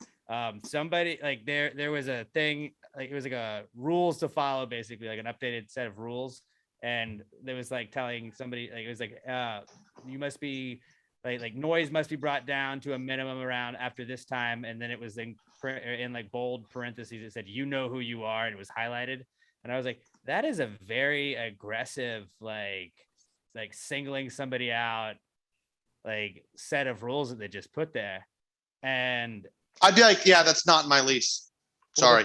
Right. Well, it wasn't about me, but then we got an email from management saying that somebody had put a fake flyer in the elevators. And I was like, oh, that's so awesome. I'm going to start totally doing this. All management should stop putting bullshit projects in place and trying to charge us more for it. Please Highlighted. move all patio furniture. You know into who you pool. are. You should really do that about like just put up a fake flyer that sounds like it's from management, but it's about management being dickheads, and then put at the end, Please. you know who you are. From management immediately, effective immediately, all residents must immediately subscribe to Pass the Gravy podcast on their phones. Now that's a good idea. That's a real good idea. Okay. Unless you're a fucking nerd. Put that in there too. Yeah, I just thought it was funny that I was like, dude, somebody else got fed up with their shit too, and was like, fuck y'all, watch this. The best thing is So they too were is trying even to, if like, management say something tried to to come maybe after you and be that's like, Alex, you can't put flyers in the elevators like that. Just be like, it wasn't me. It must have been one of my followers. Must have been part of the gravy gang. I can't control them. They're a lawless bunch. Sometimes, yeah. I mean, I told you didn't want to make a man. I mean, obviously, Dude. no one's life is in danger here. We're not that kind of people. But Frankie Ocho, now, if all Frankie Ocho hears about you, oh no. You got to start putting No. stickers for the podcast all over that fucking thing. And they're like, you need to make the stop. I'm like, you should probably stop with all your bullshit policies. Yeah, I mean, I could get into all this stuff that they've like talked about doing. We'll get to that as it comes up, like later in the next couple of weeks, and not cool. But yeah, I thought it was funny that somebody else put like a fake flyer. Like it is like That's hilarious. You just slide it in one of those little plastic things in the elevator, and nobody knows. That's fucking hilarious, though. Like, and they're doing an employee of the week thing too. And like, if I don't like the person, like I think it'd be funny to just draw mustaches on them now. Oh, this is just fair game now. or just be like, on everything. when they write employee of the week at the end and put ... not. Or I could just start making my own employee of the week posters where I highlight the negative things that they've done if they cross. Tenant of the week. And it's just your face every time. Once again, Alex, in apartment 6969. Don't give out your apartment number. That's obviously the apartment I lived in. Like I was like, is 6969 available? Good. No. I meant like even on your flyers. Don't do that. Well, that'd be funny to put just 6969 because it's not a number in our apartment. So they just That's true. That would be good. 42069. We are residents. Attention immediately. We are not awarding a resident of the month, despite how many times you may see it displayed in the elevators. Because I'll just keep putting it every single time I leave. Check in with office how to become employee or resident of the month for half off of your rent. That'd be great because then people would just start calling the office all the fucking time. Put a trivia question. If you can answer this, you get 15% off your next month's rent. First person to call the office 9 times, kids. The 69th caller. Oh man. Yeah, I've got some ideas just from this, but oh god, I'm excited going forward. It's so easy to troll apartment complexes. How have we never thought of this? Yep. And these people are really slow to like move on it because that thing was up, that flyer was up in the elevator for like 2 days. Oh, this is I good. just remember being like, that was weird, and then I got the email, I was like, okay. But yeah, that wasn't really a comeback kid, but that spirals from a comeback kid. Our next comeback kid is Bobby Jokes. Bobby Jokes is back, and also with that is love, because Bobby finally told us all he loved it. He loved us. Maybe not directly himself, but like technically it was said that Bobby Jokes loves you. Shout out to Raymundo. I felt that. As our man of the year from the Gravies Awards last year. He made a sign to take to WWE Raw on Monday, and he usually used to pass the Gravy sign, and this time it just had Robert's picture, and it was just a smiling picture of Robert, and it says Bobby Jokes loves you. Which my coworker was there as well. My coworker was there as well and said he saw the signs. So well done, Mundo. Would you like as always, well done, Robert?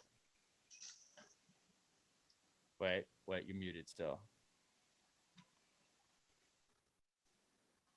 Oh, this is great. This is not ideal. Hey, Robert, if you love us all, don't say anything. If you say nothing if you love us. Oh man, that means so much. Dude, he loves us so much. Oh, I heard something there. Bobby broke everything, guys. Bobby. Oh, here comes the backup mic. He's got a backup. There you go. Some reason it just stopped working. Does anyone know if it made it on TV? I didn't see any screenshots of it, but like Raymundo always has really good seats, so I'm assuming it made it on there at some point. We need to go back and rewatch Raw. They're really cool. Yeah, I was just laughing when I saw that picture, that sign. I can't believe it. He did it. Did it? Do you want to say anything to anybody though?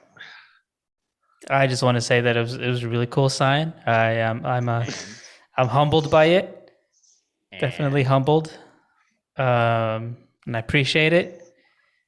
And it was really cool, and I hope it was on TV. And he's a great guy. Did you like it? Would you say you more than liked it? Did you like it? Yeah, did you like that he did it? I think these are both really great questions, and it's just something that I'm gonna have to take the time to really dissect and think about, because I definitely want to come back to this, but I really need to take it in really. That's what she said. Ah, I would say Robert loved that you did that, Raimundo, and I know we all did too. And it was awesome that everybody's been just like, "Love you, Robert. Love you, Robert. Love you, Robert." It was a cool sign. It was pretty awesome. yeah. It was hilarious, and I loved it. Just like 99% of the people there had no idea what that meant. I would say it was more than 99%. At least, yeah. I would say way more people than not, or that like didn't know what it meant than did, and it's just like some guy named Bobby Jokes loves us. All right, positivity. That's what it is. Well, we love you, Bobby Jokes. We love you, Mundo. And Bobby Jokes, do you want to say anything? Thank you. I think I deserve that sign. Wow. I think so too. Still, like you could have at least said it back. That would've been cool. Uh, So Bobby Jokes, he's a comeback kid this week. Also a comeback kid is Alec Baldwin and guns. That shit went down, and somebody died because of a prop gun.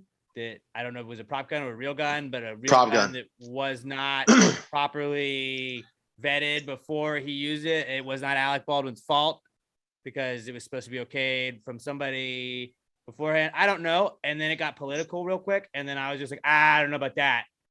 Like, chill out. I don't think it was a murder. Like, I don't think that. Like, no, but the memes were hilarious that came out of it. The memes were funny, but like it was just like the rant. So chill out. It's a prop gun, and for those that don't know, Brandon Lee died on set from a prop gun too. If you don't know who he is, it was on the set of The Crow, which is an all-time great movie. If you still don't know, he was Bruce Lee's son. Bruce Lee.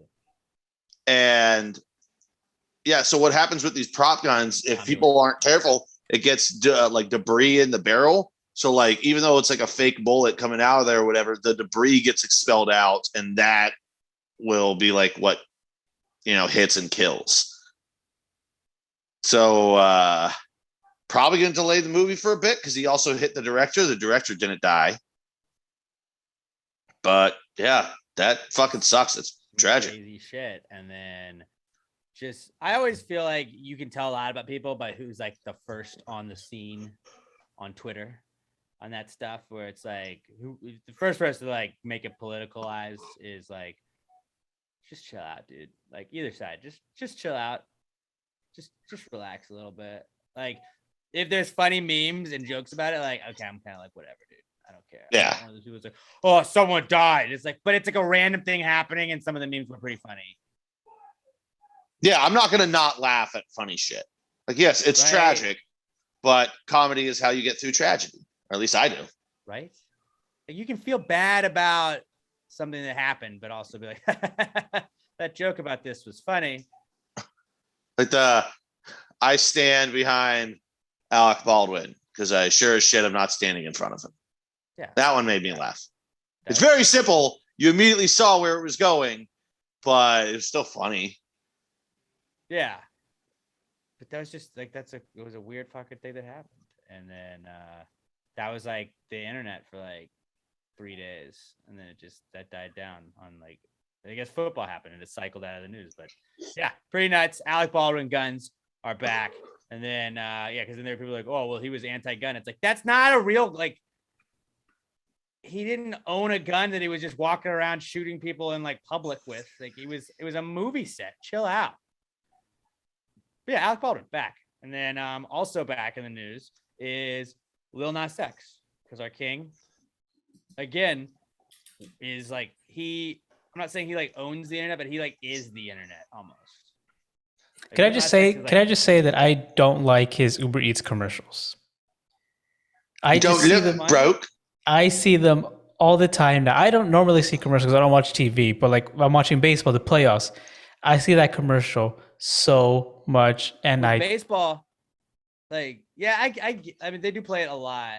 But like, yeah, with baseball, it's hit the Uber Eats one with him and Elton John, and then the Taco Bell one where he's voicing over everything and his songs in it, and then like the whole theme song for the intro of the Fox baseball playoffs now is Industry Baby from him and Jack Harlow, which I honestly think on appeal to Astros fans, another reason to love him is because I think that song, like a lot of the lyrics kind of would make sense for the Astros as well. Such You as wasn't rooting for me anyways. When I'm back up at the top, I want to hear you say, like, this one is for like a lot of that stuff. Like, I feel like would like you could be like, yeah, it's a very like funny song to be the title, like the theme song, just because like imagine like the like 75-year-old man how mad he would be if he saw like the music video to the theme song for the MLB playoffs. That's true. Like sure, like the shower dance scene, the prison shower dance scene from Industry Baby to just like a random dad watching. What the hell is this? There'd be people that were way more mad if they knew what song it was. I feel like I still haven't watched it I just think it's cool that or Lil heard Nas it. X is just like I was talking about it a couple weeks ago. He's just kind of like he's on everything. That commercial is kind of running itself into the ground. But I think it's funny when they're just riding the little like quarter ponies or whatever it is, the little like grocery store rides. I think that's funny. And then I think the mayonnaise one with the fries. He's like mayonnaise. The weird wigs he's wearing. Don't knock all of it. them. Mayonnaise is great. I am a little pissed off because like Uber Eats does not deliver my food in gold like rhinestone bags, and I would like that. That's like Can I that's have Uber the Eats Lil Nas premium. X delivery plan, please? No, y'all don't do Yeah, that? I'm not with you on this, Robert. I love those commercials. They're great. no, Elton that- John's awesome. it's that commercial and the moon commercial that I find really annoying. These Yeah, playoff Moon rounds. one's starting to get more annoying, but at least they've Moon added one. like other ones. It's not just one now. Now they've got the Big Poppy one, too. So What is like the moon one? the Something about crypto and like he's yeah, literally it's like a for mascot. FTX. It's like a mascot with a moon head, and he's like, now that everyone's saying the ball's hit to the moon, and it's just baseballs flying at him constantly. He's like, but if you want to go to the moon, sign up with FTX for your cryptocurrency or whatever the fuck it is. But the other one, but the second one has Big Poppy, so I'm a fan of that one. I love Poppy. I like that. Yeah, I really like the Disney bundle commercial where it's just the guy that's like, I'm the streamer. And all he does is like he's fishing and he's just watching TV on his phone, and then he's like in his camping tent and he's watching it. Just like that guy's really funny to me. That he's just like I like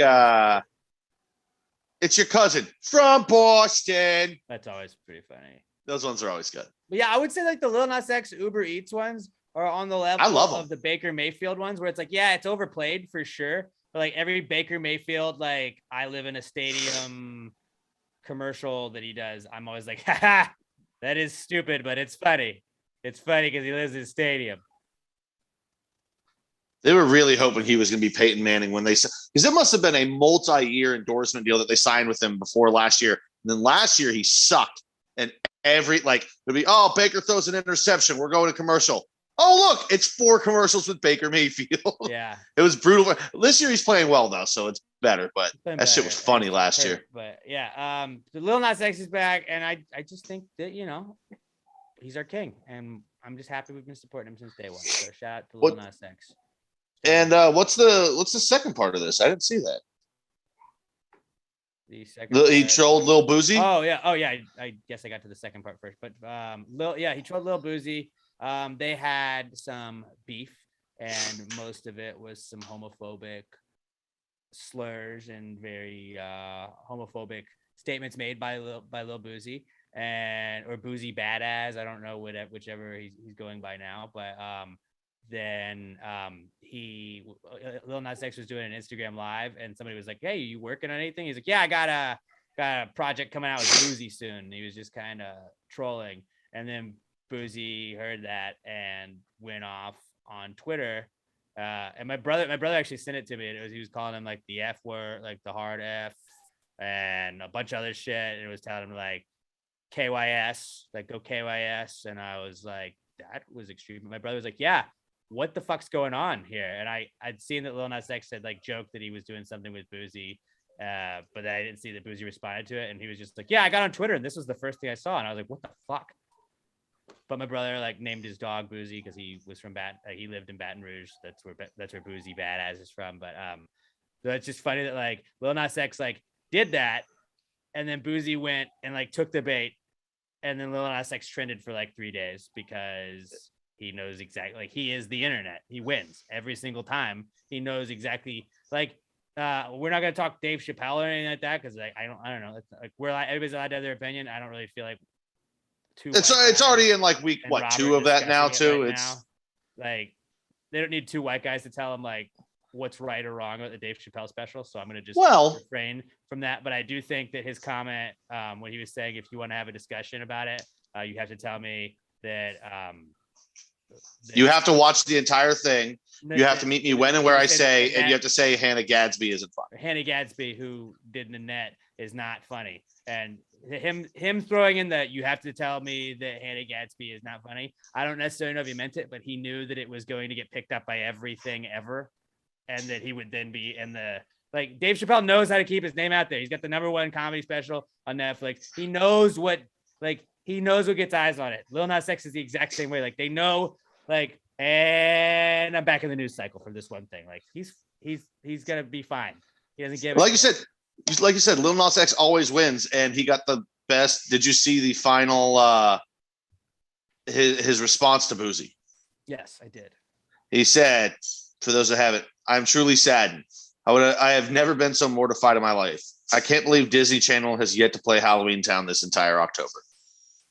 Yeah, and then so once again, tweets where he would like allude to like he was gonna start talking about something, and then it would just be like totally random about like Wendy's and shit like that. Like it was great. Lil Nas X is the internet. Like if he was like ever trying to like fuck with us on the internet, I would just be like, dude, such a big fan, love everything you do. Then I would just like you just don't respond to it. All right, this is a breaking that won't be breaking for you guys. Not cool. The Texans traded Mark Ingram to the Saints, and Brandon Cooks responded on Twitter, "This is bullshit. Such a joke, dude. Nobody even wants to be on the Texans anymore. They are the biggest dumpster fire organization in all of American professional sports. Like, there's other ones that are bad and poorly run, like the Washington football team. They're poorly run from top to bottom. The Texans have been so poorly mismanaged the last couple of years. And like now, there's nothing they were going to do this year to be good anyway. It's just they're trying to acquire as many picks and just draft capital as they can because they have to do a complete tear down and rebuild. But they're so bad. Yeah, they're really bad.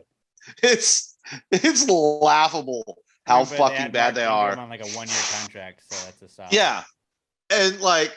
And you've got other running backs on the team. Like obviously he was the best one on there. Like nobody, like Patrick Lindsay, and then David Johnson, which I don't even think I've heard David Johnson's name this fucking year. And it came out that they're not going to trade Brandon Cooks and Laramie Tunsil, which like I get not trading Laramie Tunsil. You gave up so much for him, and you want him to be there for whatever quarterback you draft next year to protect him. Why not trade Brandon Cooks? Doesn't fucking matter. I think he's only got one more year after this. He's not staying. Like, if you can get something for him, get something for him. Like, Bill O'Brien really should never be allowed to coach professional sports again.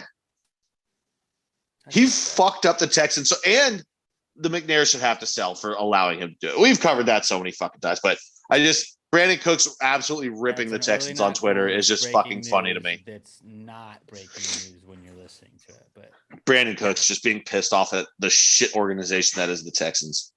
But staying on the topic of football, our final comeback kid this week is Giants wide receivers making one-handed catches, because I don't know if you know this, but now Daniel Jones is also a wide receiver. He was the #1 graded wide receiver in week 7 according to Pro Football Focus. It's the best wide receiver grade. So Best receiver in a week makes you a wide receiver. He leads the team in rushing, and he also leads the team in passing. So he's the fastest quarterback in the league. He's the fastest quarterback in the league. He's also like the real Taysom Hill. Like everything that Taysom Hill wants to be, Daniel Jones is. Think about that. I mean, yeah, he's a starter. He's a better version of Taysom Hill. And like, again, if anybody would like to apologize about doubting Daniel Jones, I'm still accepting apologies. Clear at Big Blue Podcast, we will be accepting all apologies. My friend Mike and I talked about that a little bit yesterday on the podcast, but all the doubters got very quiet. Daniel Jones doubters got very quiet, and he did make. It was a trick play. He made a one-handed catch. That was awesome. So David, Tyree, I will say, I think Odell Beckham and Daniel Jones making one-hand catches. That's what Giants do. What was it, after week 2 or so, when I was like, Danny really might not be your guy. I'm back on the Danny Dimes. We got to come up with something for this. The Danny Dimes. You're a Dan Stan. You could be a Dan Stan. If you're gonna be a Dan Stan. Dan Stan. Welcome you. I would say I'm a Stan, but I'm back to thinking that he could be a solid quarterback. He had a couple really bad weeks in the beginning of the season, but he's bounced back and he's got all the tools. He just needs, that's what it is. He didn't have the tools on Sunday either. Nobody can do it alone. Nobody can do it alone. He needs some people around him, but he shows so many, like, he'll have some awful moments, but he'll also show flashes like, well, fuck, if you gave him a team. That's what I always say. Say. He's too good to be bad. Yeah. Which doesn't make a lot of sense, but it's like, no. He's too good to be bad.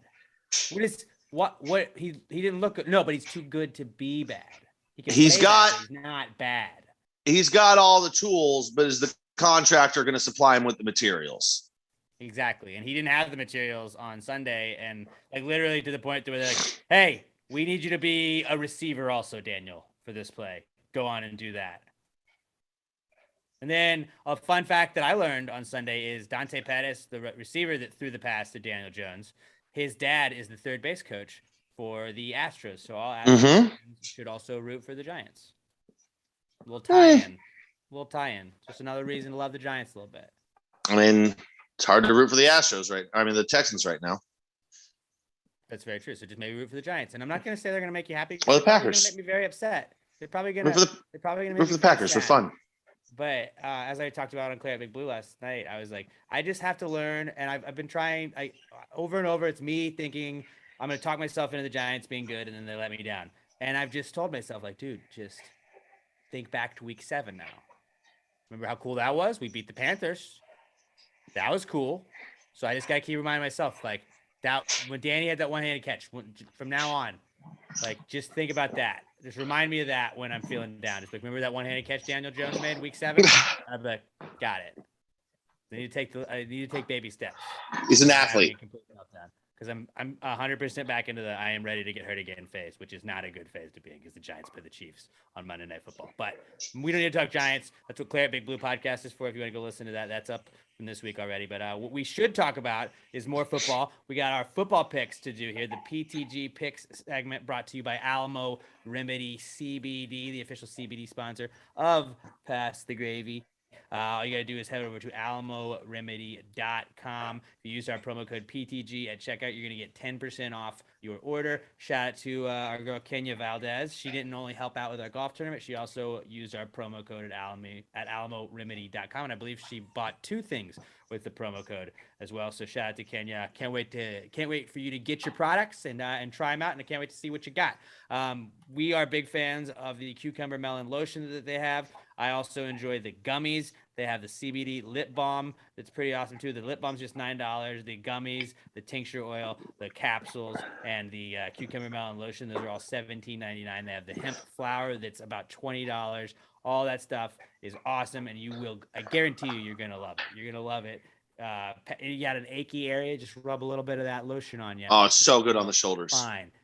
Alamo Remedy CBD at Alamo Remedy and at Alamo Remedy CBD on Twitter and Instagram. Give them a follow. Let them know you're part of the Gravy Gang. And when you get your stuff, tag us at Pass the Gravy Pod. Let them know that you're supporting the people supporting the podcast. Alamo Remedy CBD, the official CBD sponsor of Pass the Gravy and the PTG Picks segment that we'll get to right now. Pat, last week we both went 2-1. I believe that's back-to-back 2-1 weeks for the boys, huh? Mm-hmm. Back-to-back winning weeks for the both of us. That's what I like to hear. I had a big week. All my side bets too, man. I had a big week in football last week. Yeah. A lot of people feel like we are competing, and we are somewhat competing, but a lot of times it's like, I hope we go 6-0 combined every single week. I would love it. Yeah, because that's money for us. It makes me very happy when the boys ride, because I usually bet whatever Pat picks too. Same. I usually bet yours too.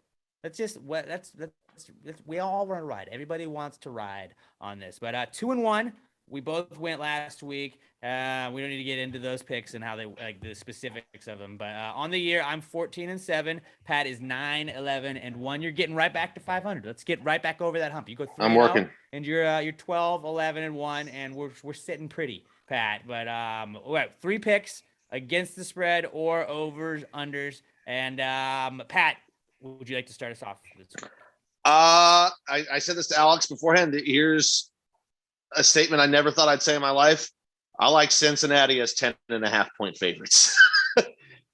Since he's playing really fucking good, and the Jets are a dumpster fire with their starting quarterback, but he's hurt, and now they've got a backup in who nobody's ever heard of, and he's not even a real person. So, yeah, the Jets are fucking awful. They can't stop anyone. I don't think is Flacco going to play on a week stuff. Okay, well, Flacco's, even if they play Flacco. Better than the other guy. Better than White. Could be. His name was. Mike White or something. Yeah. No, this is, you know, my rule is I don't take double-digit points. I don't lay double-digit points. There's so many of them now, though. Like, I remember a couple of years ago, they were never there. This year. Yeah, and it just. This year. But this is one that I'm considering taking for sure. I just in good conscience take it. I don't see any way that the Jets defense can stop Cincinnati's offense right now. Every single week, Burrow and Jamar Chase are getting better together every week. And even when he doesn't hit him, he's got fucking 3 other receivers that are studs. There's just so I like that pick. And Joe Mixon can run it right down the Jets' fucking throat. Yeah. Cincy minus 10.5. I'm taking this one, even though I know I shouldn't because it's a fucking rat line. Tennessee +1 at Indianapolis. It's a trap. It's a trap line for sure. It's a trap game, but I'm taking it earlier. It was Tennessee -1 I saw earlier. This is flipping back and forth. It makes me feel like I don't know. I can see Indy winning this. I can see either of these teams winning it. I did call Indy. I mean, not me, my buddy Dante Michelangelo Leonardo called Colts +4 on Sunday night, and that hit. Colts I feel like their offense is figuring it out. And when you're getting only 1 point, it's not going to make me take a team unless I think they're going to win outright. I think the Colts might win this outright. I do think that the Titans looked good, but I think that the Chiefs may have just been so bad that they made the Titans look that good. Yeah, I mean, this scares me too because don't know how good the Titans are. That's 2 big emotional wins back to back for Tennessee. Is this a letdown? Indy's building steam up. Indy's kind of building that steam up. I feel like this might be all right, we're not fucking around anymore. We're Indy. This is us. And Tennessee's defense has played a lot better. They were very bad early in the year. I don't know. This feels like a rat line, but also I just couldn't touch it. I don't know. Nobody can stop Derrick Henry right now, and you just expect Carson Wentz to turn the ball over at some point. You just fucking do. I have a weird rule, and it's my dumb brain and the way that I look at lines like that, where it's +1 or -1. If you have a team that's -1, it's basically do I think they're going to win? You have to win by a point or I'll push. Okay, whatever. It's why, something's up with this being a -1 line. It's too few points to lay, and it's not enough to convince me to take a team. That's how I. Yeah, it's just, I don't know. Unless I thought Tennessee's the better team right now. Outright. I just don't. I don't think they're gonna. I don't know if they're gonna win it outright. That's why I didn't touch it. But yeah, you can take it. That's your line. You pick. Indy's defense isn't terrible, but nobody can stop Derrick Henry right now. And is this gonna be the first week that Indy's defense so good that they're gonna stop the most unstoppable force in football right now? I don't know. I just got. And then my last one, I'm taking another massive line. I'm taking the Rams -14.5 over Houston. Houston couldn't even cover a 17.5-point line last week. They couldn't cover a 22.5-point teased line as well. Yeah. Yeah, Houston's an absolute dumpster fire. They got rid of fucking Mark Ingram, which we just talked about. So like the locker room is pissed, or at least Brandon Cooks is. Which means other guys probably are. Coley's going to be fired after this year. Dude, all right. Just because Casario, like obviously he's got nothing to deal with. Tease Cincy and LA, and just put a fuckload of money on that. Oh yeah, that no, I'm be going. Your big And bet of the weekend. Cincy, LA, and there was another one that I was looking at that I was going to tease all three of them together. That was another big favorite. I almost took three big favorites. Is so quickly and Buffalo is. A teaser is basically you can take 6 points and add it like whichever way you want. So like it benefits you. So like if you wanted to take the Bengals minus 10.5, if you tease the Bengals with something else, you could get the Bengals down to minus 4.5. Or like if you were getting 10.5, you could get it up to 16.5. So we did that with all of the like double digit spreads last weekend. But we were just like, all right, dude, Texans getting 22.5 points. Like, you mean to tell me an NFL team can't hang within 22.5 points? Like, there's no fucking way. There's too many points. We were loaded up. There were 2 games that we were getting 20 plus points, and the other one was like 19. And like, I think one of them covered.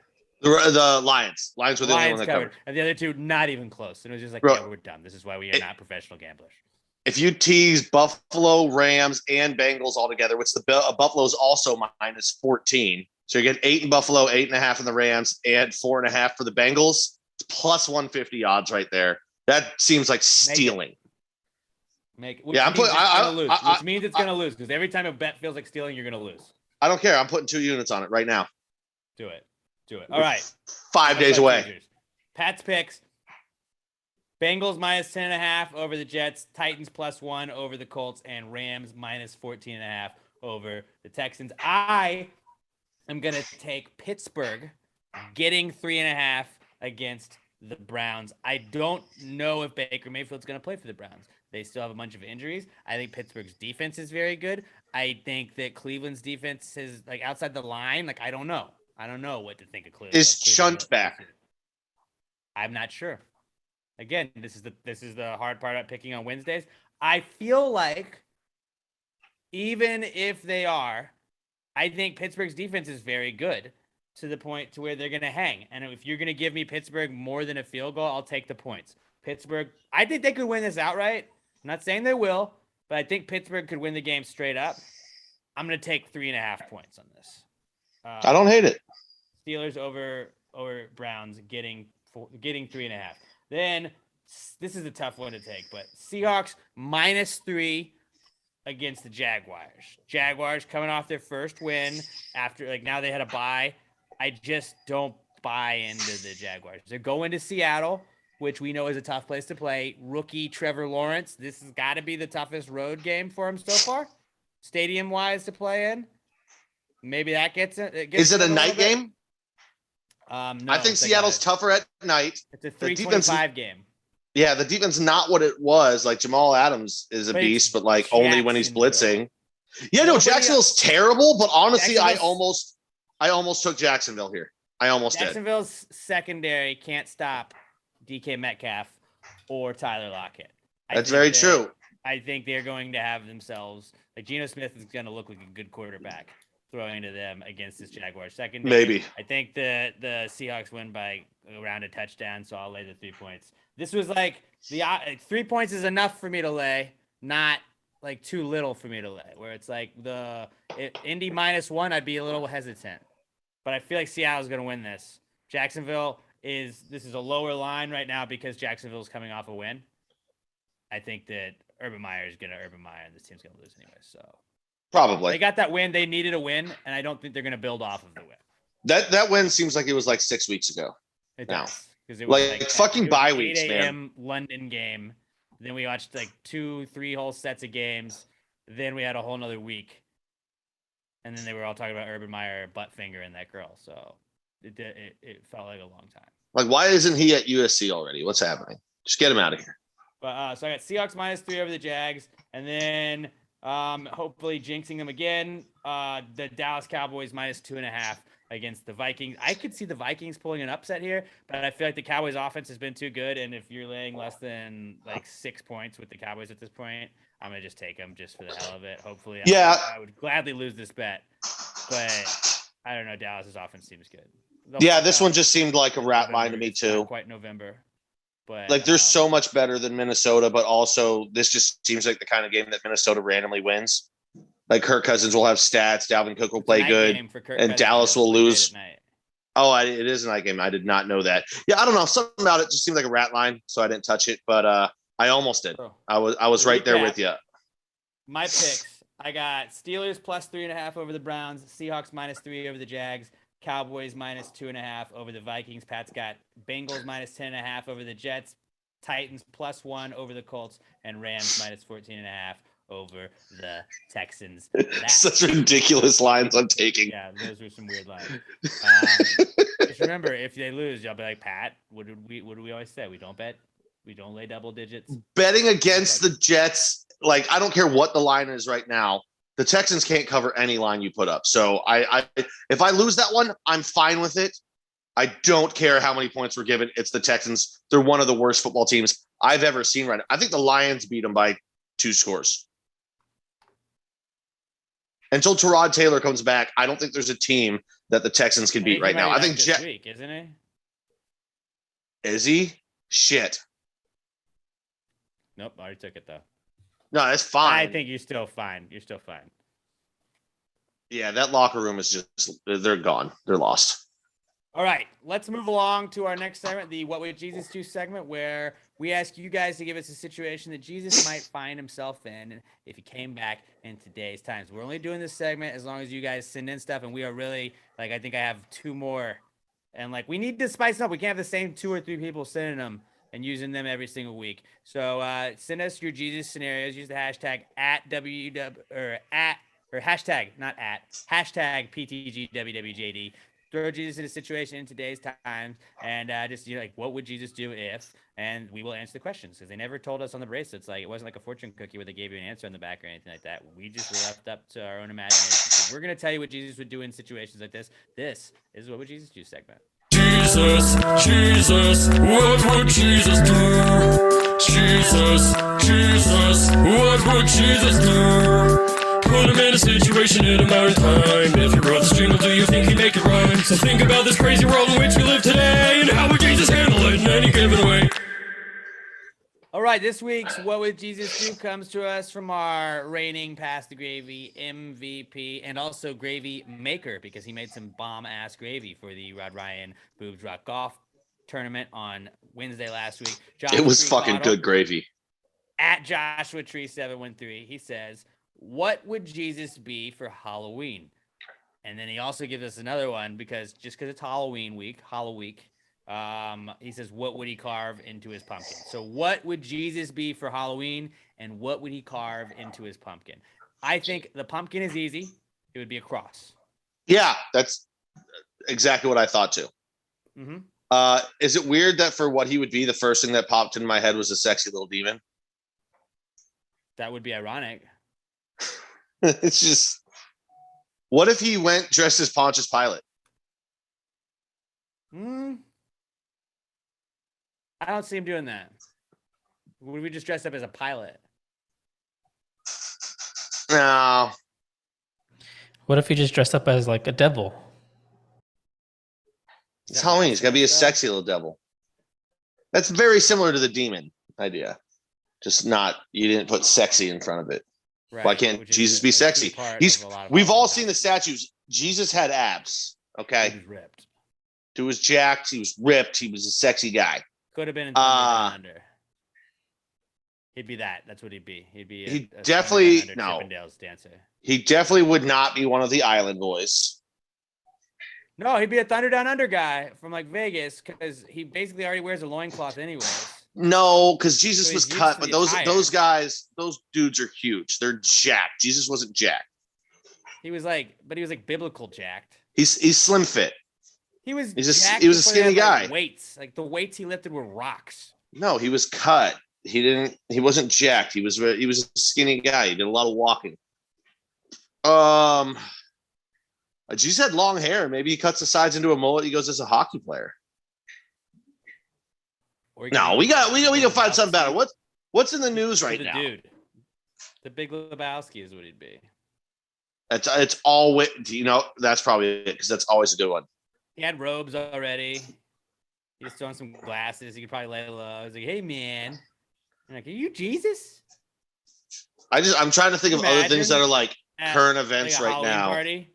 Like, wait, are you Jesus Christ? Like, did you just turn that water into a White Russian? I thought. Wow, dude, what are you doing here? He's like, I'm everywhere. Got a lot of parties to get to. The dude abides, man. I think he'd be the Big Lebowski. Yeah, it just fits. The dude was very chill. Or I mean, the dude was more into like Buddhism and Eastern philosophy. Tim the Toolman / a Home Depot guy where he'd just buy like the smock and he'd be like, "Hello, my name is Jesus," on it, and like because he's already a carpenter, he's already a builder. That's an easy like throw together at the last second costume. What if he went as Jesus on the cross? That's too meta. But like nobody could be like, that's in poor taste. He'd be like, it was fucking me. Yeah. Like, what if he did that just to piss off people? Like, that's not cool. But he'd be like, it happened to me. I'm allowed to fuck with it. It's okay. He's not trying to make people mad though. Yeah, but that's what I'm saying. Like, no, but he would, but he would be like, Depot guy is a cool, easy one. He would use it as a lesson. Is lovable. He could use it as a lesson to be like, you get too angry about things that shouldn't be angry about. I'm okay with it, and it happened to me, so you shouldn't be mad at it. Like, I remember a girl got offended one time because somebody called me fat, and I was like, "Yeah, dude, I'm fat. Like, that's not an insult; it's a factual statement. Like, we're good. Why are you mad about things that are true?" Yeah, I don't think Jesus would actually go as Jesus on the cross. I just think it would be an absolutely hilarious costume if he did. But yeah, he's going as the Big Lebowski. This is the Big Lebowski. If it was in biblical times, I'd like to think he'd also go as a burning bush. What if he went as Moses? People would just be like, cool. You're not in costume. He's like, I'm Moses. I'm carrying a tablet. Oh, a modern day Jesus, where he's actually carrying like a technology tablet. It is a tablet, like an iPad. He goes, I'm modern Moses. That would be a sick costume. Love that. It's just a guy with a beard and a suit. It's just a clickbait list of the 10 commandments that's loaded on there. Not to do to get into heaven. You won't believe number 9. All right, I'm changing it to that. He's going as modern Moses. Preachers are gonna hate number 2 on this list. Oh my god! Couple of questions, but yes, I think with the pumpkin cross is the easy thing that he would also. Yeah, he's doing the cross. The cross is simple. You know, it's easy. Yeah, Jesus, busy guy. He doesn't have time to be carving intricate pumpkins. O or eyes. You got to make sure you have like a little slit on the pumpkin so it doesn't just like fall all the way through and make a big hole. So yeah, the cross would be super easy and like take like 5 seconds to get done. Yeah. Solid questions, Josh. For the What Would Jesus Do segment. Hashtag PTGWWJD to @PassTheGravyPod on Twitter. We need as many of these as we can get, or this segment's gonna go away, guys. Now, let's talk to you about Southern Star Brewing Company, the best beer in the whole world, our favorite beer, and I'm drinking a strawberry bombshell blonde. I got some of these. We were crushing some strawberry bombies. We were crushing some Southern brunches, and we had some bombshells, some bombies out at the golf tournament. Everybody that was like, "Oh, I've never had this." Like, we got so many people that tried the Southern brunch, and they were just like, "This is amazing." Yeah, everybody that tried it loved it. Southern Star always comes through. There's something for everybody up at Southern Star Brewing Company. They got a beer release this weekend. I was actually texting our buddy Keith today because we have an announcement for you coming up in just a second. But the beer they've got this weekend coming out, it's Conspiracy Theory IPA infused with grapefruit. It's called Coast to Coast. Holy shit, that sounds good. Yeah, I was like, Pat's gonna love that one. So 3525 North Fraser Street up in Conroe. Go up there, try their new Coast to Coast, and let them know you heard about them on the Gravy from the Gravy Gang on Pass the Gravy. We got a Pass Gravy flag hanging in the brewery, and they'll be like, "Oh, all right, you're Gravy Gang, you're good. You're basically family to them at that point." So hit them up at Southern Star Brewing Company, at Southern Star BC on Twitter and Instagram. Go check out their Coast to Coast beer release, and then make sure that you clear your calendars for Saturday, December 18th, because that is the day that we will be having the 8th annual Pass the Gravy Christmas Spooktacular going down. It's the Ocho. The Ocho. That's nuts, though, honestly, that we've done. How many of these have I done now? I don't know, bro. It's like your Just 4? 5? I don't know. Time's a flat circle. I don't know what that means, but people say it. With Cole and Curtis. And then I think the next one I did was with John. And then I think I did one with Chris. And I think I've done 4 with you. So this will be your 5th. Holy shit. I've been here for over 50% of them now. That's nuts, dude. But yeah, so our 8th annual Christmas Spooktacular going down Saturday, December 18th at Southern Star Brewing Company. We figured the Saturday dates, honestly, like they work a lot better. People don't have to come up on a Friday. A lot of times you're having to fight traffic. We're going to do it in the afternoon on that Saturday. And I don't have exact times yet, but it's going to be Saturday afternoon. And then Santa is coming again. Santa! Santa! I know him! He's going to be there after we get done. We're also I'm going gonna sit in his lap. music. I don't know if I can announce the music yet. Let's just say it's an old friend in a new way. Hello, my friend. A Hello. new version of an old friend of ours. And then also our buddy Kyle from High Dive, and he's actually working on some country music right now. Go give a follow on Twitter. On Instagram. He's at Kai Dive. He's raising money to make a country album, and I really What? I'm in. Yeah. Go at Kai Dive on Instagram. He's got the info that you can go and you can donate. You can anything you help if you just want to share it as well. You know, this guy's just trying to make an album, and obviously that's not cheap. So support our buddy Kyle. He runs the sound for us. He engineers all of our shit. We're going to have him play before the podcast that Saturday. He's already agreed to do that. I'm really excited for all this. We have the Christmas movie bracket. Can Die Hard go back to back as the Christmas movie bracket champion? We'll see. But yeah, I think this year I'm gonna get ahead of myself like I do every year. I'm gonna finally watch all the movies on the bracket that I haven't watched before. I say this every year, right? But I mean it this time. You're not going to. I still need to watch Office Christmas Party, which I don't know why I haven't. I love TJ Miller. It's gonna happen. Yeah, everybody in it's awesome. But yeah, 8th annual Christmas Spooktacular, Saturday, December 18th. Save the date because it's gonna be lit. I can't wait, and it's a daytime party, man. Afterwards, we get to hang out. It's a lot of fun, and I'm really looking forward to hanging out with you guys again. A lot of you guys I know couldn't come out last year because of the pandemic and everything, so hopefully some of you guys can come out, and it's our Gravies Awards show as well. So we'll have all kinds of awesome awards. I guess in December we'll give you guys the nominees. But yeah, Saturday, December 18th, the 8th annual Christmas Spooktacular. Looking forward to it. Southern Star Brewing Company, the official beer sponsor of Pass the Gravy, the Christmas Spooktacular, and our Not Cool segment that begins now. Not cool, man. Dude, that's not cool. Not cool. Not cool. Dude, that's not cool, man. Dude, that's not cool. Not cool. Not cool. Dude, that's not cool. That's not cool. That's not cool. One is robocalls, just because, my God, I don't know about you guys, but I feel like they've ramped it up in the last 48 hours. Yesterday, I felt like I got like 70 of them. I'm trying to make sure. Like, I'm pulling up my phone right now. This is just missed calls. Jesus. Nope, that's not the way to do it. Yeah, missed calls only. That's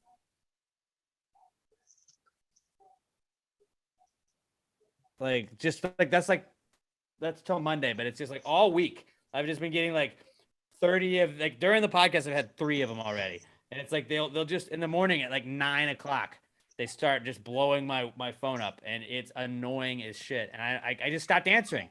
I do appreciate that now it says like toll-free call or spam risk or other stuff like that, but it's just like I'm not ever answering any of these now, ever. I straight up just don't answer numbers that I don't have in my phone. Right, but they still keep calling. Like, stop. Yeah, doing no, that. it's enough. I had it pretty bad a couple weeks ago. Lately, it's not like I had one today, two yesterday. Hadn't had one in like 6 days. So I'm it convinced comes and goes in waves for me. that we talked shit about Ro last week about how they're gonna take over, and I was telling everybody it's a bad idea, and I think they heard. And this is the robots trying to fight back, but they're trying to call and give me death threats. But if I don't answer Yeah. them, they can't give them to me. I was not against the robots, and I haven't had a lot. So maybe just get on board with our overlords, and you'll be okay. I gotta fight the power, dude. Gotta fight the power. You know me. My next not cool is just wait times in the doctor's office. I had to go to the doctor on Monday, and they did the old thing where like they blew my phone up with text messages like, "Hey, just a reminder, you got an appointment." And I was like, "I appreciate you like letting me know, but like you don't need to send 87 text messages about it." And then it goes like hit C to confirm, so I'd confirm, and then they'd be like, "Hey, reminder, you still have an appointment." And I was like, "I know, you already texted me about it like 4 hours ago." But then the day before, they sent me a thing, and it was like, "Here's a link to this. Please fill this out before you get to the office to avoid waiting." And I was like, "Oh, 6. Like we're just gonna move. Like it'll be like tight. Like I'll get there." TSA pre-check for the office. All right. Yeah, it's basically TSA pre-check. So then it's like, cool. I can just go right. You can go right on back, Alex. Doctor's ready. See ya. Nope. I was like, I wish I had to fill it out when I got there, because at least I would have had something to do for the like hour that I just sat there. Oh, you were there for an hour? I was there for an hour, and Oh, very first world problem, but like my phone battery was on like 30% when I got there. So I was really like having to like manage the amount of like scrolling I was doing on my phone. that's brutal. So I was like, I can't Yeah, run dude, out no, of you battery gotta here. you gotta live with a portable charger, man. You gotta keep that thing on you. Yeah. It was just like, dude, y'all sent me a thing to save time, and now I'm just more focused on the time that I didn't save and how much I'm just wasting time now. At least I would have had a clipboard that I could write all the dumb shit I had to write down anyways on. I mean, it was cool to not have to do it, but I was like, now I can't be on my phone. This fucking sucks. I hate this. So yeah, just wait times at doctor's offices, and then when they're like, "Don't worry, dude, this will save you time," and it's like, it doesn't save you time. And then I figured the new thing that they did at this place was they like took me back into the room where you're like not in the waiting room, you're just in the room that the doctor's coming in, and then the doctor and then would like the nurse would come in and take like, your blood pressure and shit, and the doctor came in and would talk to me. He's like, "All right, well, I'll be right back." And then like I didn't see him for 30 minutes, and then he'd like come back and he'd talk to me for a second, and then he'd do like a test on me, and then he's like, "All right, I'll be back."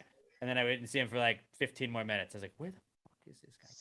Like, how many appointments do you going to have at this everybody's- exact time right now? But he's probably going to everybody else's also and like splitting it up. But it's like, I don't know. That was a weird way to break it up. It was just Why don't you schedule one person for 15 minutes, see I'll go to them, the doctor do a everything, lot get it is done, when I schedule do, another like, guy. inefficient. Like, Jesus. You'd think doctors' offices would have it figured out by now on how to be efficient, and they fucking don't. Like, I get it. Like, sometimes shit comes up. It's medicine. Like, you take somebody's blood pressure, it's supposed to be a routine checkup. You're like, oh, fuck. Now we need to run 8 more tests because they seem like they're going to die. And it slows stuff down. But like most people, I would say most appointments are pretty cut and dry, and they still can't figure out how to see people in a timely manner. I just also don't understand how they get the prices.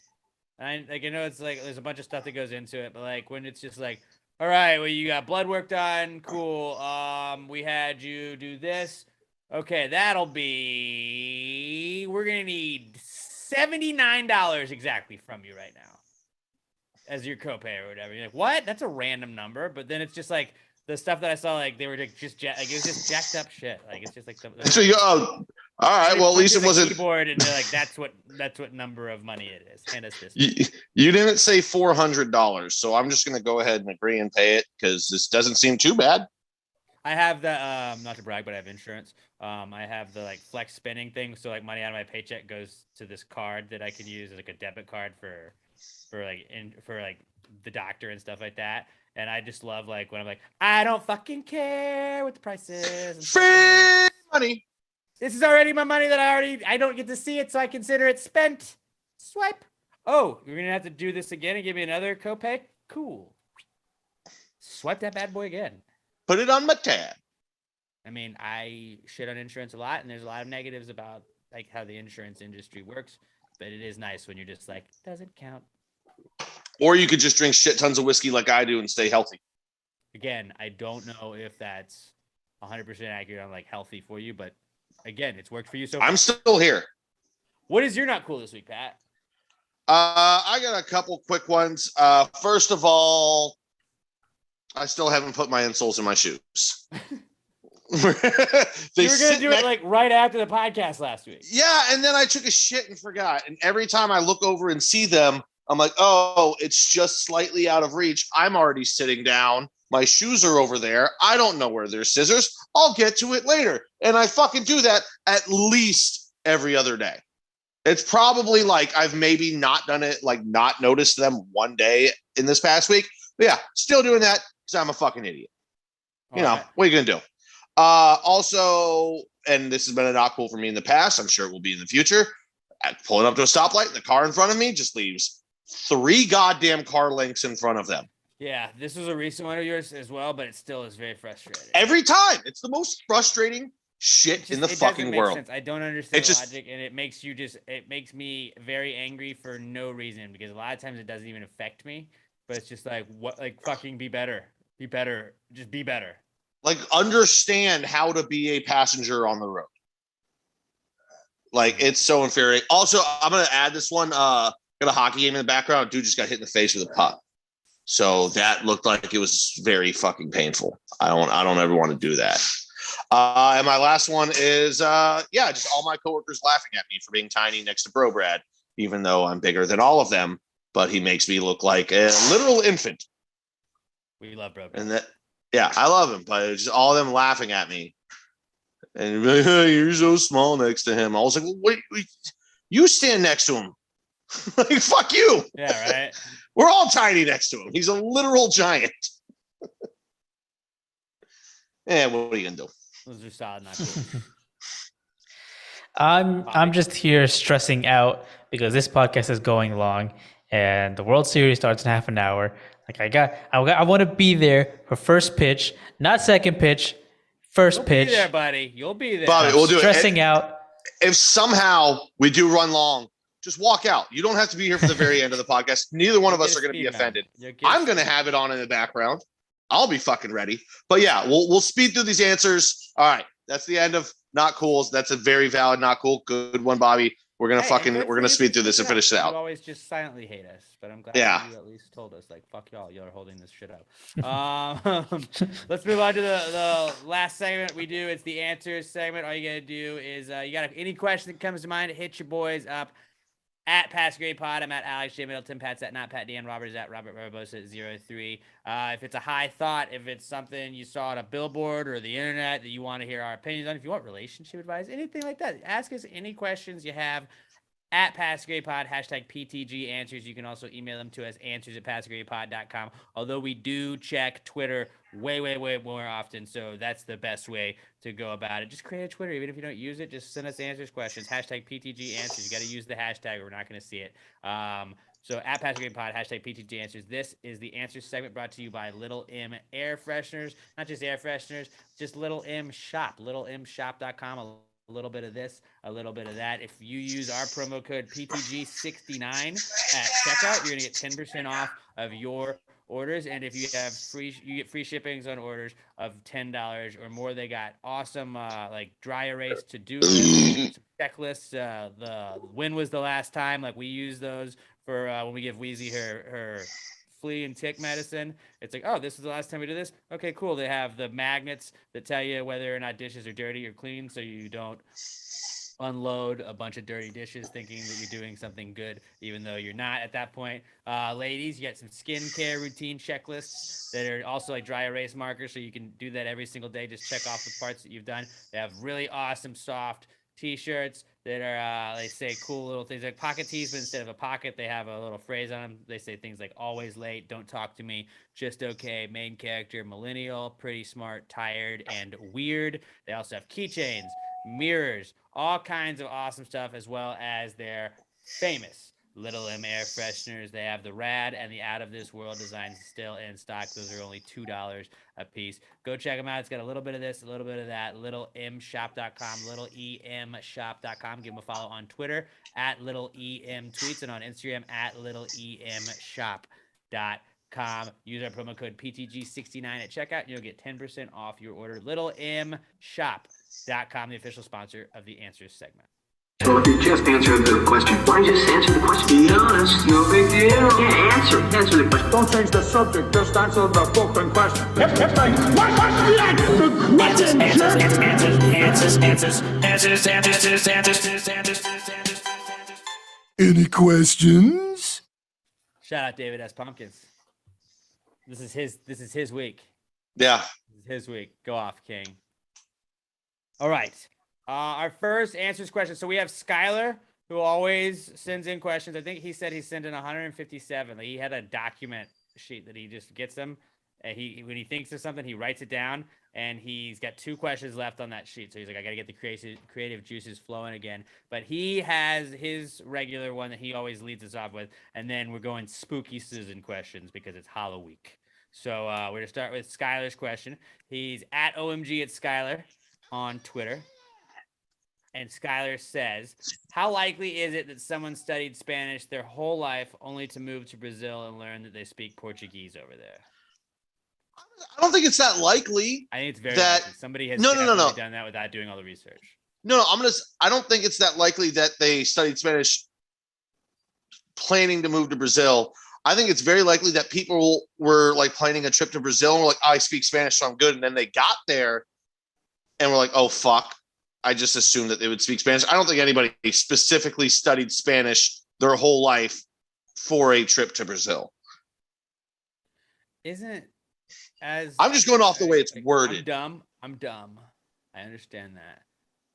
But isn't there a lot of similarities in Portuguese and Spanish to where like if you understand Spanish, you might also sort of understand Portuguese, but not all the way?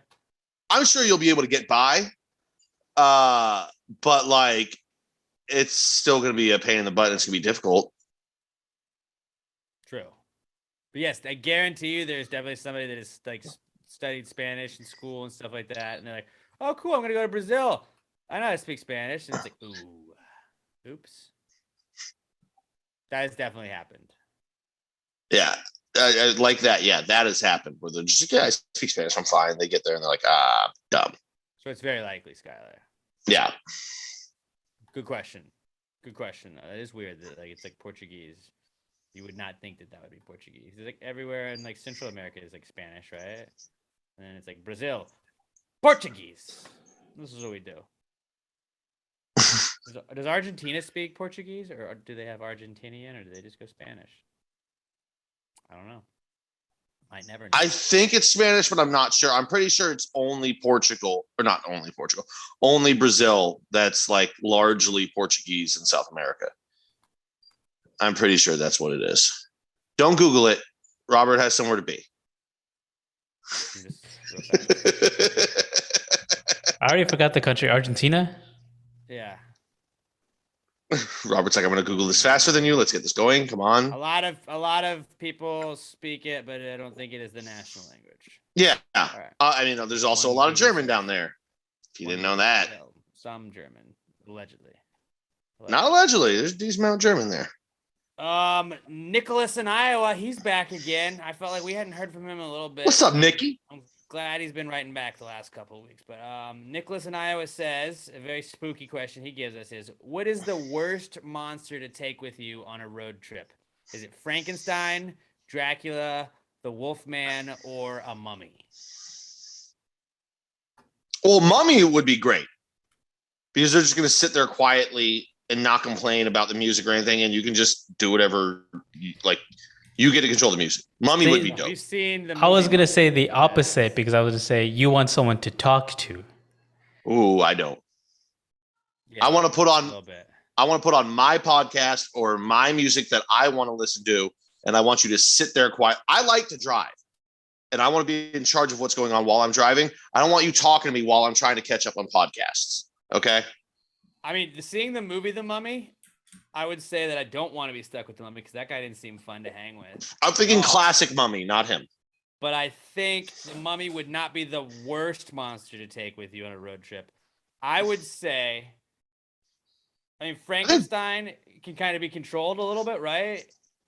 Yeah, like he's just gonna take up a lot of space. He's kind of big. Right. But You he's just get chill. convertible and you're okay. You can do it like Fear and Loathing in Las Vegas and just like trip out and do shit like that. I mean, you want him there if there's a road rage incident. You want a big It's guy probably for backup. fun if you were freaking out like on mushrooms and stuff because he would just be trippy as shit. But Dracula, if you have to cover long distances, would be dope. I'll I drive think during the day. Dracula, I think he'd be out on Dracula. Like he's a Think about it vampire. this He's gonna way. bite me the whole time. And in close quarters with a vampire, no thank Maybe, you. maybe not. It's probably the worst monster. But like, if you're driving cross country, you're like, fine, I'll drive during the day. You drive at night. We sleep when the You're other gonna one's driving. sleep That's perfect. While that dude can just stop, pull over, and suck your blood and turn you into a vampire. No thanks, buddy. Yeah, I'm fine with that. I was gonna say it's probably the Wolfman. You're driving at night. He's just howling at the moon. There's hair everywhere. But a wolf is also like part dog, man. I mean, I Your live my best life friend covered is a in dog so hair. I Don't feel get me like wrong. I feel like I could win the Wolfman over. I kind of just like if it's a long distance road trip, I want Dracula in the car because I want him to I drive at don't at night all. while I'm sleeping. I think Short Dracula distance? is definitely the worst monster to take on a road trip. Fuck shit. Short distance. If I'm driving during the day, I'd like Dracula too. He's asleep. He's not talking to me. That's the worst answer to pick. Frankenstein might actually To be my want- pick though. But this because is the Frankenstein's worst gonna monster. It's the worst monster is the question, not who would you want to go. Frankenstein's gonna try and talk to me and like He just grunts. broken, like Frankenstein. yeah, like oh, pull over like next Groot. exit. Me hungry. I mean, He's like a dude, I'm giant trying to Groot. listen to a podcast. Me have to pee. Like, dude, we've been on the road for 45 minutes. And then if you don't do it, he just kills you. So you have to do it. No, He's I think ass. Frankenstein is more of just like a giant Groot. I I think the Wolfman's more likely to bite you than a vampire. Oh, really? The thing that like he survives on biting people? Yeah, I'm gonna go. The vampire is. You the pull worst over at a monster to truck go. stop. Tell him to fucking kill a lot lizard. Survive on that. I'm think not me and gonna Dracula be get an along. accomplice. I don't I want don't that care. on my hand. I don't want blood on my hands or my fangs or teeth. I get why you would say that. Worst monster out of the four that we were given: Mummy, Wolfman, Dracula. I'm gonna say Wolfman and because I'm gonna want to pet Frankenstein. him, and I don't think he'd be cool with being pet. I bet he I'm gonna would. say Right Wolfman. behind the ear in his spot. He's gonna love that. What about you, Robert? What's your pick? Dracula is the worst monster. Okay, Yes. I understand your thinking. I He just feeds off of you. No thanks. You can't sleep at Okay. all. Like you're like I can just okay, take a nap. cool. We Well, stop either at I- Buc-ee's, I get my Buc-ee's nuggets, and then I just hang out, and then yeah, he's not gonna do anything. I take a nap. Yeah, right. You're gonna. I Be mean, dead. I either I die, which is Vampire. chill, or now I'm a vampire, which is pretty chill too. So it's good, win-win for me. What's the next one? It's definitely Dracula. Is definitely the worst monster to go. on a I road like this one. Gen Z Zach at Salsa 6800 says Salem in 1692, the original cancel culture. Is Salem in 1962 the original Salem? 1692. Is Salem in 1692 the original cancel culture? Yes.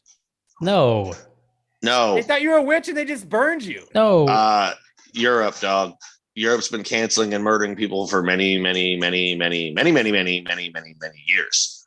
You ever We heard of the even Black do- Plague? We do a segment here called "What Would Jesus Do?" You could argue that was cancel culture. Jesus got canceled pretty hard. Jesus did get canceled. Unjustly canceled, but he Jesus got did get canceled pretty hard. You're Yep. right. Okay. All right. Well, Spin it this hold way. on. Even, America's original cancel culture. no. Jamestown. When was Jamestown? We had a settlement there, and then it got wiped off the map, and nobody ever knows what happened to it. The next time We we don't send know what another crew happened. across the ocean, yeah, they all died. We know that for sure. But we don't know how. They might have just Uh, left. They didn't I mean, cancel just- themselves. That doesn't. I don't. If you want to go to America, you have to go to the early pioneer days when, like, not every tribe that we met was happy to see us, and either we killed them or they killed us. That's canceling. That's the ultimate form of canceling. But I'm gonna go with it's Jesus. Yeah, I'm gonna say okay. Jesus definitely is. Well, is actually, more I could go before that. older one. Noah's Ark. That's the original cancel. Human race was fucking up, and God goes, "Nope, Noah, load up some animals. Everyone else fucking dies." Man. Noah's Ark, I think, is Like the you original even knew cancel like culture. who wasn't gonna get canceled was the animals, and it's like we can't cancel animals. Yeah, God was like, everybody else is gonna die. Noah, build a fucking boat. I'm choosing you. The meteor canceling out the dinosaurs. That's was that it. Before was that before? Yeah, Meteor was the original cancel culture.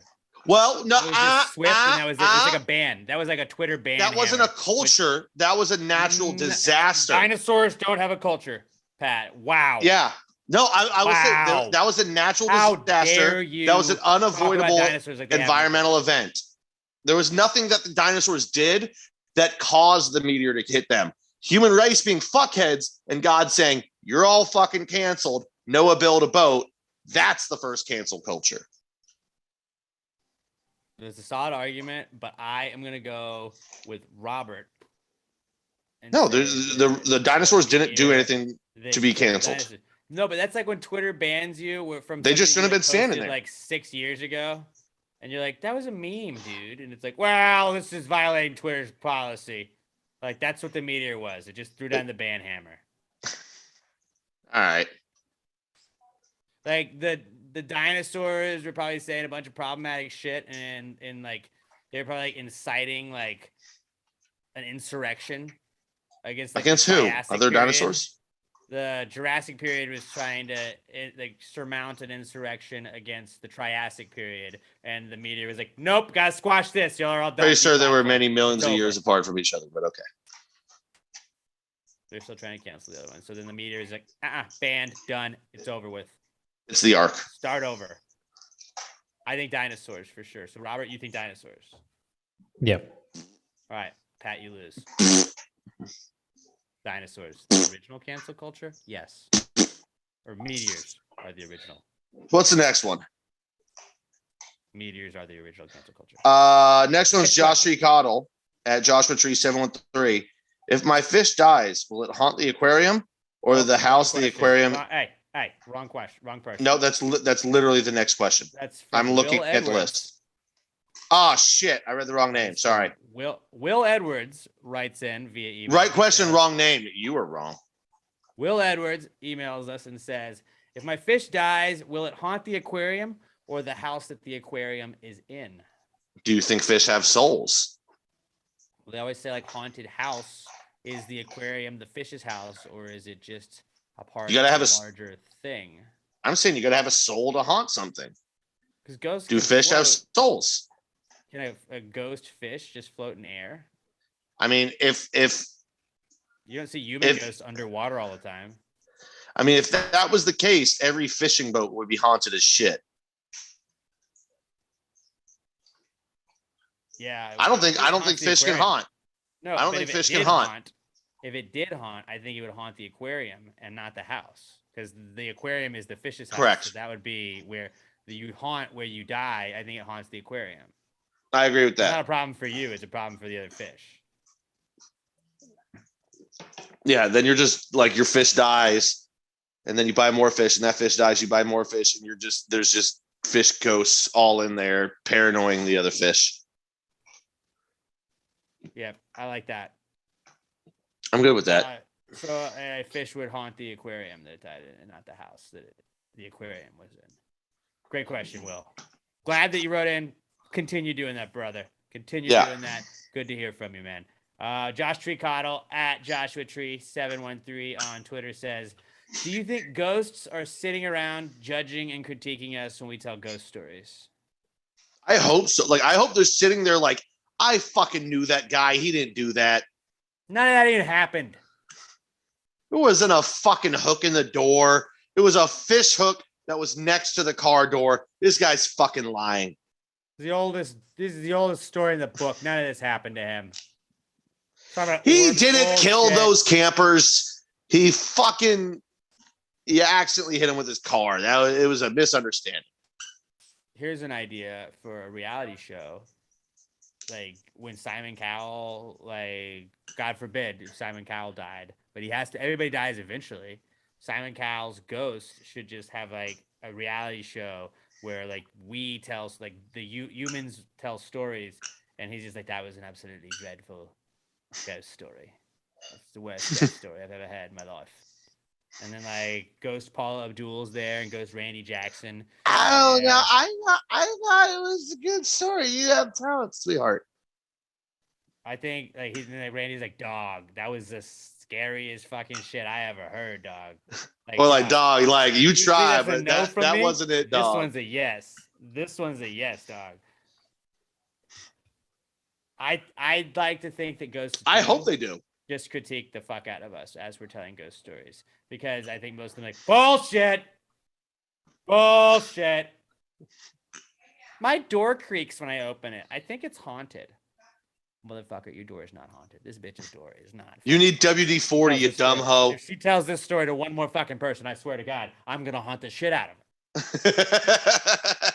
That would be great. They get so fed up with fake stories about being haunted that they actually haunt people. That's the thing on the show. Like when it's like American Ghost Idol. It's this ghost storyteller idol, and it's Ghost Randy Jackson, Ghost Paul Abdul, and Ghost Simon Cowell as the judges. But if they don't approve you, or if they like don't send you to Hollywood or wherever the ghost equivalent of Hollywood is, like on American Idol, then you just get haunted for the rest of your life. Like you get haunted because you fucked up, and then you tried to tell a shitty story. I'm down with that. I like that. Ghost Yeah. Idol. I'd like credit for that as well. All right, this is a what's the next banger one? of a question. I didn't mean to do that. This one is from Cassie J the Squatch God's back. Cassie J the Squatch God, spooky season, spectacular from her or he. I think it's a her.